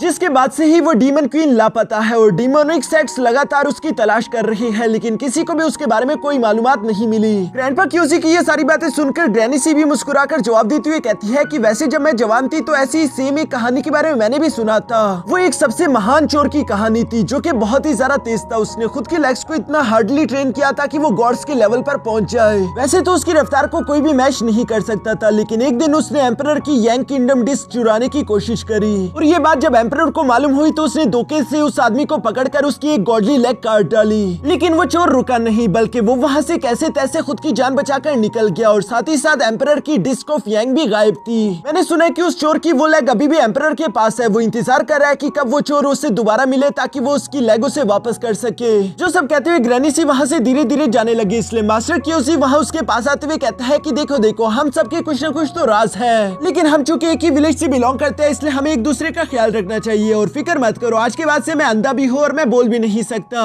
मेरा मुंह हमेशा बंद रहेगा, मैं कसम खाता हूँ। दूसरी तरफ ग्रैनी सी उससे कहती है कि अपनी बकवास करना बंद करो, मैं सिर्फ चाहती हूँ कि किन्मो को मेरे इस राज के बारे में पता ना चले। वैसे किन्मो को ही मैंने बेचा था ताकि वो तुम्हें बुला सके। इस वक्त वो है कहाँ पर? जो सुनकर तो ग्रैंडपा क्यूजी कहता है कि तुमने क्या कहा? किन्मो की मुलाकात तो मुझसे नहीं हुई, मुझे तो बस फाइटिंग का शोर शराबा दिखाई दिया, इसलिए मैं जितना तेजी के साथ हो सके वहाँ से भागता हुआ फौरन यहाँ पर आ गया। ये सुनकर तो ग्रैंडपा क्यूजी और ग्रैनी सी दोनों ही किन्मो के लिए काफी ज्यादा परेशान हो गए थे कि वो अभी तक विलेज नहीं पहुंचा और रात भी होने वाली है, इसलिए वो लोग तेजी के साथ वहाँ से भागने लगे। दूसरी तरफ सीन शिफ्ट होकर यहाँ किन्मो पर आ गया, जो कि बेशक अपने सोल सी के अंदर मौजूद स्पिरिट एम्ब्रियो वॉल को ब्रेक करने में तो नाकामयाब रहा, लेकिन इसके बावजूद भी वो तेजी के साथ वहाँ से भागता भागता उसी सेफ लोकेशन की तरफ जा रहा था जहाँ पर वो आज की रात गुजार सके, क्योंकि जल्दी डार्कनेस होने वाली है। दूसरी तरफ वो 5 डिसाइपल्स भी अब किन्मो को फॉलो करते करते वहाँ पर पहुँच गए थे, जिन्होंने किन्मो को देख लिया और इन लोगों को भी पता था कि डार्कनेस में ये जगह खतरनाक हो जाती है, इसलिए ये लोग वेट कर रहे थे कि किन्मो आखिर किस जगह पर जाकर छुपेगा ताकि हम लोग भी वहाँ पर रात को सरवाइव कर सके। दूसरी तरफ किन्मो जो कि पहाड़ी के ऊपर से देख रहा था कि नीचे मौजूद तरह तरह की बीज सीधा सीधा यहाँ से एक रैली की तरफ ही बढ़ रहे हैं, जो कि उस डार्कनेस की तरफ ही था और अंदर से काफी ज्यादा तेज रोशनी निकल रही थी। इसलिए किन्मो समझ गया कि जरूर यही वो रैलिक होगा जहाँ पर हम लोग आज की रात गुजार पाए। इसलिए किन्मो भी तेजी के साथ छलांग मारते हुए फौरन से उन्हीं बीज के साथ मिलते हुए उसी रैली की तरफ बढ़ने लगा, क्योंकि अंदर से गोल्डन एनर्जी चमक रही थी, जिस एनर्जी को किन्मो पहचानता है क्योंकि उसके विलेज के स्टोन स्टैचूज के अंदर से भी बिल्कुल सेम एनर्जी रिलीज होती है। किन्मो जब यहाँ पर ये सब सोच ही रहा था तभी अचानक उसकी नजर वहाँ डार्कनेस पर पड़ गई, जो कि इस वक्त बहुत ही ज्यादा करीब आ चुकी है। इसलिए हम देखते हैं कि वो खुद की रफ्तार को और भी ज्यादा बढ़ाते हुए उन्हीं बीच पर कदम रखकर जंप करते हुए तेजी से उसी रैली के अंदर इंटर हो गया। जबकि दूसरी तरफ पीछे मौजूद ये 5 डिसाइपल्स काफी ज्यादा लेट हो चुके थे। वो अपनी पूरी कोशिश करता है कि ये लोग जल्द से जल्द रैलिक तक पहुंच पाए, लेकिन तब तक काफी ज्यादा देर हो चुकी थी, क्योंकि हम देखते हैं कि उन 5 में से 2 डिसाइपल तो डार्कनेस के अंदर फंस गए, जिनमें से सामने वाले को जब कैप्टन हाथ से पकड़कर अपनी तरफ खींचने की कोशिश करता है तो इन लोगों को सिर्फ उस वॉरियर का कंकाल ही देखने को मिला, जिसे देखकर तो वो लड़की जिसका नाम चिंग था वो काफी ज्यादा घबरा गई और डर के मारे वो जोरदार चीख लगा देती है। ये सब कुछ असल में इस डार्कनेस की वजह से हुआ, जो कि कर्स्ड है। इसके अंदर जो भी जानदार आएगा वो पूरी तरीके से कंकाल में बदलकर मारा जाएगा। दूसरी तरफ कैप्टन यहाँ चिंग को शांत कराते हुए कहता है कि हमारे दोनों भाई जाबाज की मौत मरे, और वैसे भी ये सारी की सारी गलती उस डेविल बॉय की है, जो कि जानबूझकर हमें डार्कनेस में यहाँ घसीट कर ले आया। वो इस डार्कनेस के कर्स को अच्छे से जानता था और वो जानबूझकर हम लोगों की जान लेना चाहता था। जो सुनकर तो अब किन्मो भी गुस्सा होते हुए इन लोगों के सामने आकर कहता है कि आखिर तुम लोग इस तरह से हर बार मुझ पर इल्जाम कैसे लगा सकते हो? वो मैं नहीं जो कि तुम लोगों को फॉलो कर रहा हूँ, बल्कि असल में तुम लोग ही मेरा पीछा नहीं छोड़ रहे थे, और अब जब तुम लोगों ने अपने 2 भाइयों को गवा दिया तो उसका इल्जाम भी मुझ पर लगा दोगे। यहाँ किन्मो की ये बातें सुनकर तो कैप्टन का साथी गुस्सा होते हुए कहता है कि कैप्टन अभी हम क्यों ना इस बंदे को जान से मारकर अपने भाइयों का बदला ले ले। ये कहते हुए वो वॉरियर अपनी तलवार निकालने ही वाला था, लेकिन अचानक उसे कैप्टन रोकते हुए समझाता है कि नहीं ऐसा मत करो, क्योंकि हम देखते हैं कि वहाँ पर मौजूद सारे के सारे 20 गुस्सा होकर इन्हीं लोगों को देख रहे थे, क्योंकि यहाँ पर असल में लड़ना मना है। वैसे तो बाहर ये 20 भी एक दूसरे का शिकार करते हैं, लेकिन यहाँ पर कोई भी किसी की जान नहीं लेगा, यही रूल है, इसलिए इन लोगों को मजबूरन रूल मानना पड़ा, जिस वजह से वहाँ पर मौजूद सारे के सारे 20 भी शांत होकर आगे की तरफ बढ़ने लगे। ये देखकर किन्मो काफी ज्यादा हैरान हो गया। उसे ग्रैनी सी ने ये बात तो बताई थी कि 20 कैसे अमन में भी रह सकते हैं, और आज के दिन उसने ये चीज अपनी आंखों से भी देख ली। साथ ही साथ उसे आज के दिन इस बात का भी अंदाजा हो गया कि इंसानों से ज्यादा अमन के साथ तो 20 आपस में रह सकते हैं। दूसरी तरफ सीन शिफ्ट होकर यहाँ डिसेबल विलेज पर आ जाता है, जहाँ पर हम देखते हैं कि ग्रैंडपा क्यूजी ने तो पूरा की पूरा विलेज चांद मारा, लेकिन इन लोगों को तो किन्मो कहीं पर भी दिखाई नहीं दे रहा था, इसलिए ग्रैनी सी बहुत ही ज्यादा परेशान हो रही थी। वो तो इवन यहाँ तक फैसला कर चुकी थी कि वो इस डार्कनेस में भी किन्मो को ढूंढने के लिए जरूर जाएगी, लेकिन विलेज चीफ उसे मना करते हुए कहता है कि ऐसा मत करो, ऑलरेडी डार्कनेस हो चुकी है और वैसे भी हमने किन्मो को सब कुछ सिखा दिया हुआ है। अगर उसने हमारी बातें सीखी हुई तो मुझे पूरे यकीन है कि वो आज की रात को किसी न किसी तरह सरवाइव कर लेगा। जो सुनकर ग्रैनी सी भी अपने मन में कह रही थी कि किन्मो तुम्हें स्मार्ट बनना होगा और प्लीज चाहे कुछ भी हो जाए मरना मत। यहाँ पर हमें देखने को मिलता है कि ग्रैनी सी किन्मो से कितना ज्यादा प्यार करती है। इसके बाद सीन शिफ्ट होकर दूसरी तरफ किन्यू पर आ गया था, जो कि उसी रेलिक में मौजूद अपने लिए कोई छोटा मोटा डिफेंसिव टूल बना रहा था ताकि वो इसका इस्तेमाल करते खुद को बचा सके। जिस दौरान उसने अपने लिए गुलेल बना ली थी, लेकिन जैसे उसकी नजर बाकी के 3 डिसाइफर्स पर पड़ी तो वो लोग भी किसी चीज की तलाश कर रहे थे, इसलिए किन्मो ने उन पर नजर रखी और चुपकर वो उनकी बातें सुन रहा था। वो तीनों डिसाइपल्स वहाँ के पिलर्स पर लिखे हुए अक्षरों को पढ़कर समझ आते हैं कि कभी के टाइम यहाँ पर गॉड्स रहा करते थे, लेकिन अब तो ये जगह पूरी तरीके से खंडर बन चुकी है। आखिर गॉड्स कहाँ पर चले गए होंगे? जिस पर कैप्टन कहता है कि वैसे इस बात से हमें कोई फर्क नहीं पड़ता, लेकिन चूंकि गॉड्स यहाँ पर रहा करते थे तो हो सकता है कि यहाँ पर हमें कोई कीमती पावरफुल ट्रेजर भी मिल जाए, इसलिए चारों तरफ तलाश करना शुरू कर दो। जो सुनकर ये तीनों बिल्कुल ऐसे ही करते हैं। किन्मो तो ये सुनकर और भी ज्यादा परेशान हो गया था, क्योंकि वो अपने मन में सोच रहा था कि अगर इन लोगों को कोई और पावरफुल ट्रेजर मिल गया फिर तो मेरी जान और भी ज्यादा खतरे में आ जाएगी।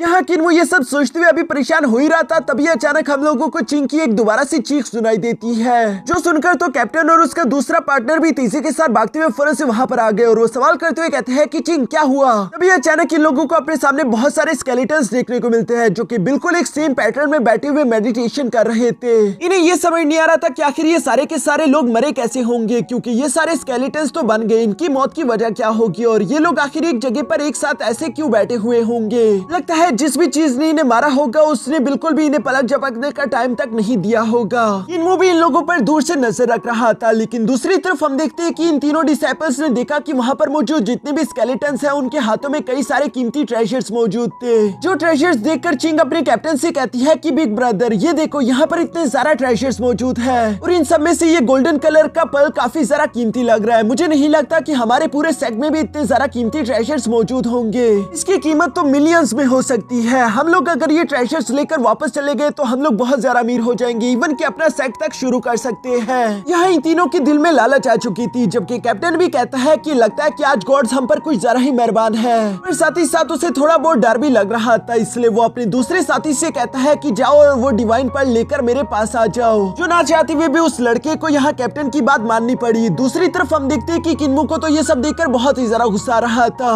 वो कह रहा था कि देखो तो सही ये किस तरह के शरीफ इंसान है, पहले तो ये लोग गॉड्स की इतनी ज्यादा इज्जत करते और दिखावा कर रहे हैं कि हम उनसे इतना ज्यादा डरते हैं, लेकिन साथ ही साथ ये लोग गॉड्स की ही रेलिक में चोरी करने से बाज भी नहीं आ रहे। इन्होंने तो पूरा फैसला कर लिया था कि अगर इन लोगों ने यहाँ से चोरी करने की कोशिश की तो मैं इन पर हमला कर दूंगा, लेकिन दूसरी तरफ हम देखते हैं कि वो वॉरियर डरते डरते जैसे उन स्केलेटन्स के पास गया ताकि वो उनके हाथ से डिवाइन पर्ल ले सके, तभी अचानक वो स्केलेटन हल्का सा हिला और वो इस बारे में अपने बाकी के साथियों को भी डर कर पीछे हटते हुए बताता है, लेकिन यहाँ कैप्टन उसकी बात का यकीन नहीं कर रहा था। वो बताता है कि ये स्केलेटन्स है, भला ये मूव कैसे कर सकते, तुम डरो नहीं, हम भी यहाँ पर तुम्हारे साथ है। और ये कहते हुए वो दोबारा से उससे डिवाइन पर्ल लाने को बोलता है, लेकिन इस बार वो जैसे उस डिवाइन पर्ल को छूने की कोशिश करता है अचानक वहाँ पर कुछ टेंटिकल जमीन से निकले और तेजी के साथ वो उस वॉरियर को जकड़ लेते हैं, जो कि उसकी बॉडी को दबाते दबाते उसे पूरी तरीके से पिचक देते हैं। ये देखकर तो उसके बाकी के दोनों ब्रदर एंड सिस्टर्स काफी ज्यादा घबरा चुके, इवन कि किन्मो भी ये मंजर देखकर काफी ज्यादा खौफजदा हो चुका था। दूसरी तरफ चिंग यहाँ पर अपने बिग ब्रदर से कहती है कि कैप्टन अब सिर्फ तुम और मैं ही बचे हैं, हमने अपने 3 भाइयों को गवा दिया, आखिर हम इसके बारे में अपने लीडर को क्या जवाब देंगे।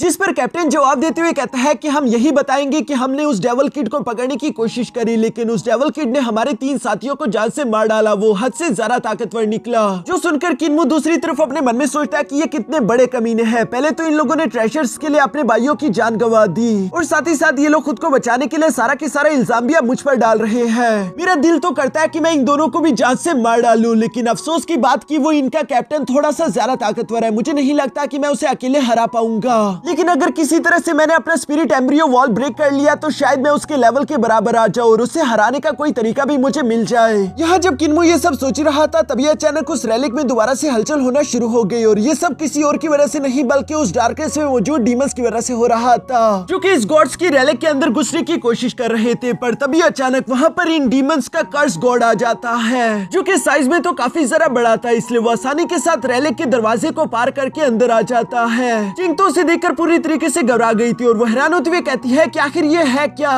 तभी अचानक कैप्टन उसे हाथ से पकड़ते हुए वहाँ से भगाकर लेकर जाते हुए कहता है कि ये ट्रू डीमन गॉड ज़ेंग है, जो कि अंडरवर्ल्ड से यहाँ पर आया है। ये सब बोलते हुए वो चिंग को लेकर वहाँ से बचाते हुए जा रहा था, पर तभी अचानक उसके सामने किन्मो आ गया, जिसे वो हाथ से पकड़ते हुए कहता है कि डेविल किड आखिर तुम कहाँ भाग रहे हो, तुम तो मरना डिजर्व करते हो। और ये कहती वो उसे हाथ से पकड़ते हुए फरन उस डीमन के सामने पटक चुका। जहाँ पर हम देखते हैं कि वो डिमोनिक कर्स गॉड जैसे जैसे आगे की तरफ बढ़ता जा रहा है वो साथ ही साथ एक डिमोनिक मंत्र को भी परफॉर्म कर रहा था, जिस मंत्र के शब्द इतने ज्यादा खतरनाक थे कि वो किन्मो को हिट करते हुए पीछे की तरफ पटक देते हैं। किन्मो की सोल को उसकी वजह से काफी झटका पड़ा, वो बहुत ही मुश्किल से खुद को संभालते हुए एक जगह पर जाकर चुप गया और वो साथ ही साथ अपने मन में कह रहा था कि आखिर ये किस तरह की टेक्निक थी। ऐसा लग रहा था कि इसकी वजह से मेरी पूरी की पूरी सोल तक शैटर हो जाएगी। यहाँ पर किन्मो जब ये सब सोच रहा था तभी अचानक हम उन स्केलेटन्स को देखते हैं, जिनके हाथों से कुछ देर पहले सोर्ड सेक्ट्स के डिसाइपल ने वो ट्रेजर चुराने की कोशिश करी थी। अभी इन स्केलेटन्स के अंदर से बहुत ही ज्यादा तेज एनर्जी अनलीश हो रही है, जहाँ देखते देखते वो सारे के सारे स्केलेटन्स दोबारा से जिंदा हो गए और साथ ही साथ इनकी बॉडी से काफी ज्यादा हेवनली ऑरा भी अनलीश हो रहा था। बीच में मौजूद वो लड़की जिसके हाथ में बांसुरी है वो किसी गॉडेस की तरह लग रही थी, जो कि यहाँ इस रैली को प्रोटेक्ट करने के लिए अपने साथियों के साथ मिलकर कुछ मंत्र परफॉर्म करना शुरू कर देती है। दूसरी तरफ चिंग उस गॉडेस को देखकर हैरान होते हुए अपने कैप्टन से सवाल करके पूछती है कि हमारे लीडर ने तो कहा था कि सारे के सारे गॉड्स डाजू कॉन्टिनेंट से जा चुके, लेकिन अब हम ये अपने आंखों के सामने क्या देख रहे हैं, गॉडेस जो कि इन डीमंस के खिलाफ इन लोगों को प्रोटेक्ट करने के लिए फाइट कर रही है, ऐसा कैसे हो सकता है? जिस पर कैप्टन जवाब देते हुए कहता है कि ये गॉड्स नहीं है बल्कि ये उनकी रिमेनेंट है जो कि अभी भी डीमंस के खिलाफ फाइट कर रहे हैं, तुम ज्यादा बातें मत करो।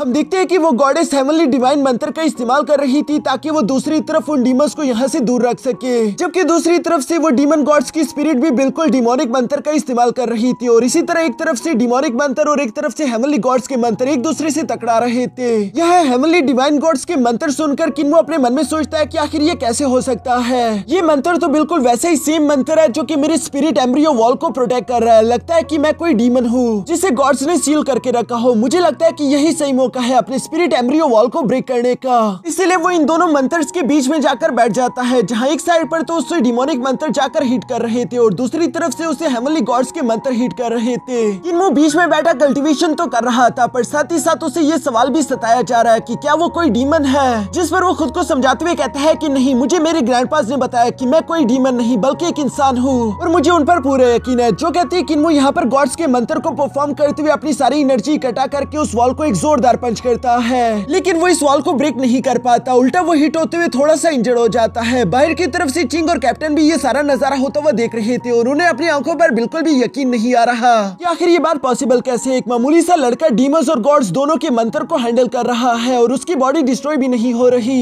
यहाँ चूंकि जब किन्मो गॉड्स के मंत्र का इस्तेमाल करते हुए स्पिरिट एम्ब्रियो वॉल को ब्रेक नहीं कर पाया, तो इसलिए हम देखते हैं कि अगली बार उसने डिमोनिक मंत्र का इस्तेमाल करते हुए उस एम्ब्रियो वॉल को ब्रेक करने की कोशिश करी, जिसमें इस बार एक क्रैक पड़ जाता है। ये देखकर किन्मो खुश होते हुए उस एनर्जी को महसूस करते हुए कह रहा था कि क्या ये मेरी स्पिरिट एम्ब्रियो वॉल की एनर्जी है। फिर तभी अचानक वो देखता है कि हेवनली डिवाइन गॉड मंत्र दोबारा से उस क्रैक वॉल को ठीक कर रहे थे, जो देखकर तो किन्मो काफी जरा हैरान हो गया, लेकिन वो अभी भी हार मानने के लिए तैयार नहीं था, बल्कि वो दोबारा से अपनी स्पिरिट एम्ब्रियो वॉल को ब्रेक करने की कोशिश करना शुरू कर देता है। और दोस्तों, मे भी आप लोग भी यही सोच रहे हो कि आखिर ये डीमंस के मंत्र किन्मो के काम कैसे आ रहे हैं, जबकि उल्टा हेवनली डिवाइन गॉड्स के मंत्र यहाँ किन्मो के खिलाफ रिएक्ट कर रहे हैं। ऐसा क्यों? तो दोस्तों, ये इसलिए क्योंकि किन्मो भी अंडरवर्ल्ड में पैदा हुआ है, जो जगह हेल से भी 100 गुना ज्यादा खतरनाक है, जबकि गॉड्स वहाँ के लोगों की फुल पोटेंशियल को यूज नहीं होता हुआ देखना चाहते, इसलिए गॉड्स ने ही इन लोगों की बॉडी पर सील लगाए हुए थे। अब यहाँ सीन शिफ्ट होकर वापस से रेलेक पर आ जाता है, जहाँ पर पूरी रात गुजर चुकी थी और आखिरकार सुबह हो गई। सुबह का उजाला होते ही हम देखते हैं कि वो डिमोनिक कर्स वहाँ से मजबूरन गायब होकर चला गया,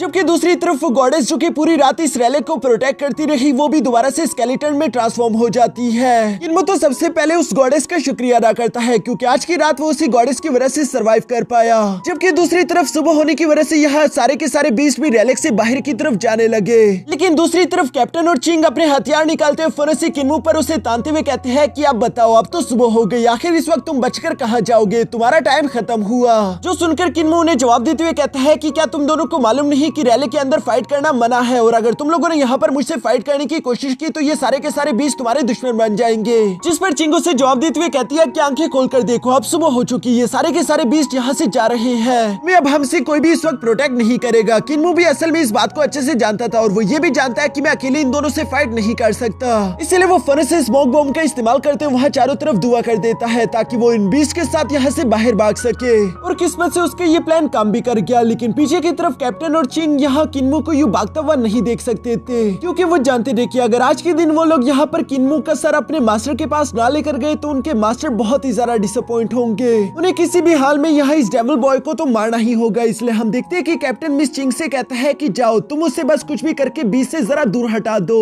जब वो बीच से दूर होगा तब मैं उस पर हमला करते हुए उसकी जान ले लूंगा। जो सुनकर चिंग बिल्कुल ऐसे ही करती है, उसकी रफ्तार बहुत ही ज्यादा तेज थी, जो कि फास्टली मूव करते हुए फौरन से यहाँ किन्मो के पास आकर उस पर हमला करना शुरू कर देती है, जहाँ पर हम देखते हैं कि मिस चिंग अपने पैरों का इस्तेमाल कर रही थी और उसके लेग स्किल्स काफी जरा कमाल के थे, जिनके किक से वो यहाँ किन्मो को परेशान कर देती है। दूसरी तरफ किन्मो भी उसकी ये ताकत देखकर अपने मन में सोच रहा था कि कहीं इसने अपना एम्ब्रियो स्पिरिट वॉल ब्रेक तो नहीं कर लिया। यहाँ जब किन्मो ये सब सोच रहा था तभी अचानक हम देखते हैं कि सिस्टर चिंग उसे एक जोरदार किक करके पीछे हटा देती है। इस किक को खाकर किन्मो अपने मन में सोचने लगा कि आखिर मुझे डर किस बात का है, मेरे पास तो गॉड स्टीलिंग लेग्स है और वैसे भी मुझे नहीं लगता कि ग्रैंडपा क्यूसी कभी भी किकिंग टेक्निक से डरे होंगे। यह ये सोचने के बाद आखिरकार किन्मो ने एक बार फिर से सिस्टर चिंग का मुकाबला करने का फैसला कर लिया था, जहाँ पर हम देखते हैं कि वो तेजी के साथ जंप करते हुए सिस्टर चिंग के सामने आ गया और ये दोनों ही अपनी किकिंग टेक्निक्स का इस्तेमाल करते हुए एक दूसरे को किक करने की कोशिश करते हैं, जहाँ पर हम देखते हैं कि इन दोनों के पैर एक दूसरे से सीधा जाकर टकरा गए। लेकिन चूंकि किन्मो की बॉडी उसके ग्रैंडफादर्स की वजह से काफी ज्यादा स्ट्रॉन्ग थी, इसलिए हम देखते हैं कि यहाँ सिस्टर चिंग की तो पैर की हड्डी ही टूट गई, जो देखकर तो सिस्टर चिंग को अपनी आंखों पर यकीन ही नहीं आता क्योंकि किन्मो की किकिंग टेक्निक काफी ज्यादा फास्ट थी।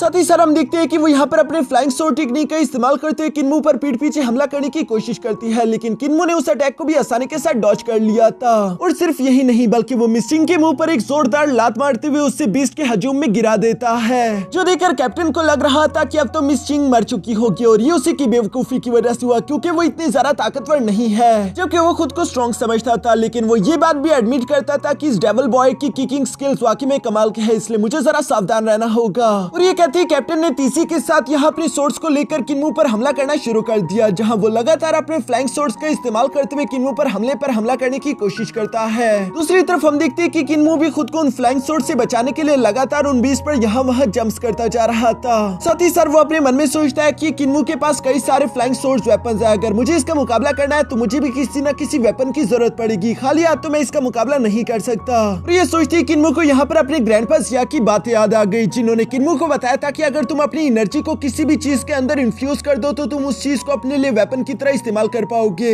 जो सोचती है किन्मो ने वहाँ पर फौरन एक स्टिक उठा ली, जिसके अंदर किन्मो जबरदस्ती अपनी एनर्जी इंजेक्ट करने की कोशिश करता है, जो देखकर तो कैप्टन को उस पर हंसी आ रही थी क्योंकि सोर्ड्स का मुकाबला भला एक स्टिक कैसे ही करेगी। और हुआ भी ऐसी, वो अपने सोर्ड अटैक से किन्मो की स्टिक को तोड़ते हुए उसे एक जोरदार किक करके पीछे हटा देता है। लेकिन दूसरी बार जब उसने अपने सोर्ड अटैक से किन्मो पर हमला करने की कोशिश करी तो अचानक ही हम देखते हैं कि उसकी ये स्टिक पहले से स्ट्रॉन्ग हो चुकी है, जो कि कैप्टन के सोर्ड अटैक को आसानी के साथ ब्लॉक कर चुकी थी। ये देखकर कैप्टन को तो बिल्कुल भी अपनी आंखों पर यकीन नहीं आ रहा था कि आखिर ये कैसे हो सकता है। लेकिन दूसरी तरफ हम देखते हैं कि किन्मो ने उसे पीछे की तरफ धकेल दिया। साथ ही साथ वो अपने मन में सोचता है कि अब ये स्टिक छोटी हो चुकी, तो मैं अब इस स्टिक का इस्तेमाल करते हुए ग्रैंडपा बुचर की किलिंग नाइफ टेक्निक इस्तेमाल कर सकता हूँ, जो कहती है किन्मो ने तीसी के साथ जंप करते हुए यहाँ उसे स्टिक का इस्तेमाल करते हुए कैप्टन पर कई सारे स्लैश अटैक्स लगाना शुरू कर दिए थे। इवन की कैप्टन को भी किन्मो की वजह से परेशानी होने लगी। इसी डर से कि कहीं वो हार ना जाए हम देखते हैं कि कैप्टन ने फौरन वहाँ पर अपने मल्टीपल सोर्ड समन कर लिए, जिन सारे के सारे फ्लाइंग सोर्ड्स को वो अकेले ही कंट्रोल करते हुए किन्मो पर हमला करना शुरू कर देता है। लेकिन दूसरी तरफ हम देखते हैं कि किन्मो अकेले ही इतने ज्यादा मल्टीपल सोर्ड्स अटैक को एक स्टिक से ब्लॉक करता जा रहा था, जहाँ पर उसके स्लैश करने की रफ्तार धीरे धीरे तेज से तेज होती जा रही थी। ये देखकर तो वो कैप्टन भी सरप्राइज हो गया, इवन कि वो किन्मो के मूव्स पर नजर भी नहीं रख पा रहा था। दूसरी तरफ हम देखते हैं कि किन्मो की यह स्ट्राइक करने की रफ्तार इतनी ज्यादा तेज हो चुकी थी कि वो उन मल्टीपल सोर्ड्स को तो ब्लॉक करता ही करता है, जबकि साथ ही साथ वो तेजी से कैप्टन के पास आकर उसे भी हिट करते हुए उस बीच से नीचे की तरफ पटक देता है। और सिर्फ यही नहीं बल्कि किन्मो ने अचानक से जंप करते हुए यहाँ कैप्टन की रीढ़ की हड्डी पर हमला करते हुए उसे तोड़ दिया। दूसरी तरफ कैप्टन को ये देखकर अपनी आंखों पर यकीन नहीं आ रहा था। वो अपने मन में सोच रहा था कि ये बहुत ही ज्यादा बेइज्जती वाली बात होगी कि एक कमजोर बच्चे ने सिर्फ एक मामूली स्टिक का इस्तेमाल करते हुए मुझे हरा दिया, मैं इस तरह से हार नहीं मान सकता। लेकिन दूसरी तरफ किन्मो भी रुकने वाला नहीं था, वो कभी उसके हाथ की हड्डी तोड़ देता तो कभी उसके पैर की। और इसी तरह एक लंबी फाइट के बाद हम देखते हैं कि किन्मो ने यहाँ पर कैप्टन की हालत बहुत ही ज्यादा खराब कर दी थी। उसके मुंह से, उसके आंख से हर जगह से खून निकलता आ रहा था। लेकिन कैप्टन अभी भी रुक नहीं रहा, बल्कि वो अपनी हर एक मुमकिन कोशिश कर रहा था किन्मो को जान से मारने के लिए। इवन कि उसके सोर्ड भी गिर चुकी है। जो सब देखते हुए किन्मो को ग्रैनी सी की बात याद आई, जहाँ ग्रैनी सी ने किन्मो से कहा था कि तुम्हें अपने दुश्मन की जान लेनी होगी, अगर उसकी बॉडी में जरा सी भी सांस या फिर हरकत रही तो वो तुम्हें मारने की अपनी पूरी कोशिश करेगा। यही बात याद करते हुए किन्मो ने कैप्टन के अटैक को तीसी के साथ डॉज कर लिया और वो मूव करते हुए अपनी सोर्ड को फौरन से कैप्टन के पास आकर उसके गले में गुंसा देता है, जो कि उसके गले के आर पार हो चुकी थी। इसलिए वो मरते हुए कहता है कि ये नहीं हो सकता, मैं तुमसे नहीं हार सकता। लेकिन भला कहने से क्या ही होता है, हम देखते हैं कि किन्मो ने कैप्टन को मारकर नीचे गिरा दिया था। और तभी हमें सिस्टर चिंग देखने को मिलती है, जो कि अभी भी जिंदा थी और उसने अपने कैप्टन को अपनी आंखों के सामने मरता हुआ देख लिया। दूसरी तरफ किन्मो, जो कि इस लगातार लड़ाई की वजह से काफी सारा एग्जॉस्ट हो चुका था, वो एक बीच से छलांग मारते हुए कैसे तैसे नीचे उतर जाता है और वो खुद से कह रहा था कि मैं बहुत थक चुका हूँ। लेकिन ये जंग अभी खत्म नहीं हुई थी, क्योंकि तभी अचानक वहाँ पर सिस्टर चिंग भी आ गिरी, जिसकी बॉडी में अभी भी काफी ज्यादा एनर्जी बची हुई थी। इसलिए वो धीरे धीरे से किन्मो की तरफ बढ़ने लगी। दूसरी तरफ किन्मो अपने मन में सोच रहा था कि मेरे पास जरा सी भी एनर्जी नहीं है और मैं यहाँ से भाग भी नहीं सकता, अब मैं क्या करूँ? इस तरह तो ये लड़की मुझे जान से मार देगी, दोबारा से एनर्जी रिकवर करने के लिए मुझे समय चाहिए। यहाँ ये सब सोचते हुए किन्मो भी थोड़ा सा परेशान हो गया था, जबकि दूसरी तरफ सिस्टर चिंग यहाँ किन्मो के सामने आते उस पर अपने स्वॉर्ड से हमला करने की कोशिश करती है ताकि वो अपने चारों मेंबर्स का बदला ले सके। लेकिन जैसे ही वो तलवार किन्मो की गर्दन तक पहुंची, अचानक से वो रुक गई। किन्मो और सिस्टर चिंग दोनों को कुछ समझ नहीं आ रहा था कि आखिर ये सब हुआ क्या, पर तभी अचानक हमें देखने को मिलता है कि ये सब कुछ ग्रैनी सी ने किया था, क्योंकि वो यहाँ पर पहुंच चुकी है, जिसने अपनी निडल टेक्निक का इस्तेमाल करते हुए इस अटैक को ब्लॉक कर लिया था। साथ ही साथ वो काफी जरा इवल अंदाज में कह रही थी कि लड़की तुम काफी जरा क्यूट हो, मैं तो पहली नजर में ही तुम्हें एक्सेप्ट कर चुकी हूँ। दूसरी तरफ हम देखते हैं कि किन्मो भी यहाँ पर ग्रैनी सी को देखकर काफी जरा खुश हो गया, जबकि उसके बाकी के ग्रैंडपास भी यहाँ पर आए हुए थे। ग्रैनी सी यहाँ पर उस लड़की से कहती है कि किन्मो को बड़ा करने में हम लोगों ने बहुत हार्ड वर्क करी है, हमें तो परेशानी हो रही थी क्योंकि किन्मो ने पहली दफा यहाँ घर से दूर रात गुजारी, वो भी एक स्ट्रेंजर के साथ। दूसरी तरफ सिस्टर चिंग तो यहाँ पर अपने सामने इन सारे बूढ़ों को देखकर काफी सारा डर चुकी थी और वो डरते हुए कहती है कि मास्टर्स, आखिर मेरे मास्टर्स कहाँ पर है? जो सुनकर ग्रैनी सी जवाब देते हुए कहती है कि कहीं तुम उन 5 बुढ़ाओं की बात तो नहीं कर रही, मैंने ऑलरेडी उन सबको मारकर उनकी स्किन से कपड़े भी बना लिए। जो सुनकर तो सिस्टर चिंग को काफी जरा बड़ा झटका लगा, वो ये झटका बर्दाश्त नहीं कर पाती और वो गुस्से के साथ आगे की तरफ बढ़ते हुए ग्रैनी सी की गर्दन पर हमला करने की कोशिश करती है। पर इससे पहले कि वो ग्रैनी सी के पास भी पहुंच पाती, तभी अचानक ग्रैंडपा बुचर ने तीसी के साथ जंप करते हुए अपने नाइफ के एक ही हमले से उसे जलाकर राख कर दिया। यहाँ अब चूंकि सारी प्रॉब्लम खत्म हो चुकी थी, तो किन्मो फौरन से खड़ा होकर ग्रैंडपा बुचर के पास जाते हुए कहता है कि आखिर आप सब लोग यहाँ पर कब पहुंचे? जिस पर ग्रैंडपा बुचर जवाब देते हुए कहता है कि जब तुम बीस्ट की कमर पर उन लोगों से फाइट कर रहे थे तभी हम यहाँ पर पहुंच गए थे, लेकिन हम लोग पीछे रहकर इस फाइट के मजे ले रहे थे और मुझे मालूम हुआ कि तुम अभी भी काफी ज्यादा कमजोर हो, तुम्हें और ज्यादा ट्रेनिंग चाहिए, क्योंकि तुम्हें पूरे 5476 कट्स लगाने पड़े उसे एक आदमी को मारने के लिए। जो सुनकर तो बेचारा किन्मो उनसे कहता है कि आखिर आप लोग कैसे ग्रैंड पास हो? आप लोग देख भी रहे थे कि आपका पोता यूं मौत की कगार में पहुंचने वाला है, लेकिन आप लोग मेरी मदद करने की बजाय मजे ले रहे थे, ये बहुत बुरी बात है। यहाँ जब किन्मो ये सब कह रहा था तो उसका अंधा ग्रैंडपा आगे की तरफ आते हुए कहता है कि इन 2 लोगों ने ऑलमोस्ट तुम्हें मार ही डाला था, ये जानते हुए भी कि तुम्हारे पास ओवरलोड बॉडी है, तुम इतने ज्यादा कमजोर कैसे हो सकते हो, तुम्हें सच में और सारा ट्रेनिंग चाहिए। लेकिन यहाँ पर ग्रैंडपा जिया जिस तरफ देखकर किन्मो को डांटने की कोशिश कर रहे थे, किन्मो तो वहाँ पर था ही नहीं, बल्कि वो साइड पर यहाँ चिल्लाते हुए कहता है कि ग्रैंडपा जिया मैं यहाँ पर हूँ। जो सुनकर तो सब लोग हंस रहे थे। इसके बाद हम देखते हैं कि बारी बारी सारे के सारे ग्रैंडपास किन्मो को बताते हैं कि तुम्हें इससे क्या क्या सीखना चाहिए। आज की फाइट से यकीनन तुमने बहुत कुछ सीखा होगा। जो सब सुनकर किन्मो उदास होते हुए कहता है कि हाँ मुझे अंदाजा हो गया कि मुझे और ज्यादा सख्त ट्रेनिंग करनी चाहिए।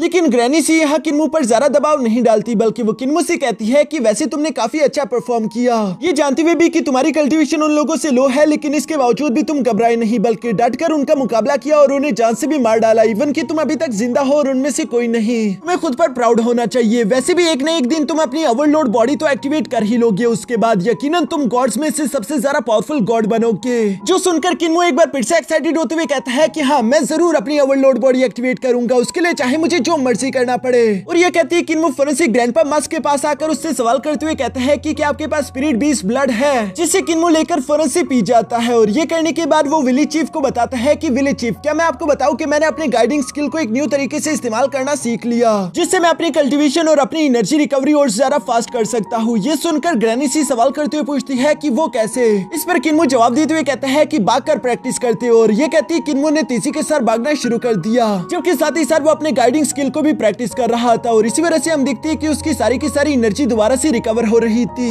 जो देखकर ये सारे के सारे ग्रैंडपास तो काफी जरा हैरान थे। वो लोग भी किन्मो को फॉलो करने लगे और वो आपस में सोच रहे थे कि अभी कुछ देर पहले किन्मो की हालत ऐसी थी कि वो खड़ा भी नहीं हो पा रहा था, लेकिन सिर्फ थोड़ा सा स्पिरिट ब्लड बीस्ट पीने के बाद वो अपनी एनर्जी इतनी तेजी के साथ रिकवर कर लेगा, ये हमने बिल्कुल भी एक्सपेक्ट नहीं किया था। और ये बात भी देखने की काबिल है कि किन्मो ने तो अभी तक अपना स्पिरिट एम्ब्रियो वॉल भी ब्रेक नहीं करा, लेकिन इसके बावजूद भी वो इतना सारा ताकतवर कैसे है? यकीनन सच में उसके पास ओवरलोड बॉडी है। दूसरी तरफ हम देखते हैं कि किन्मो जो कि भागते भागते अपनी एनर्जी रिकवर कर रहा था, साथ ही साथ वो उसी डिमोनिक मंत्र को भी पढ़ने शुरू कर देता है, जिसकी वजह से किन्मो के फेस पर डिमोनिक मार्क्स आने लगे और वो एक बार फिर से अपने सोल सी के अंदर पहुंच गया। जहां किन्मो याद करता है कि जब मैं लास्ट दफा गॉड्स और डीमन दोनों के मंत्र का इस्तेमाल कर रहा था तो मैंने देखा कि डीमंस के मंत्र मेरे लिए काम कर रहे हैं, इसलिए किन्मो ने डिमोनिक मंत्र का इस्तेमाल करते हुए अपने स्पिरिट एम्ब्रियो वॉल को ब्रेक करने की कोशिश करी, जिसमें वो नाकामयाब हो जाता है। किन्मो को अंदाजा हो गया था कि शायद वो कोई ना कोई डीमन है और उसकी बॉडी में लगा हुआ ये गॉड सील बहुत ही ज्यादा स्ट्रॉन्ग है, लेकिन इस बात से क्या ही फर्क पड़ता है, अगर वो डीमन भी हुआ तब भी वो अपनी डिमोनिक पावर्स का अच्छाई के लिए इस्तेमाल करेगा।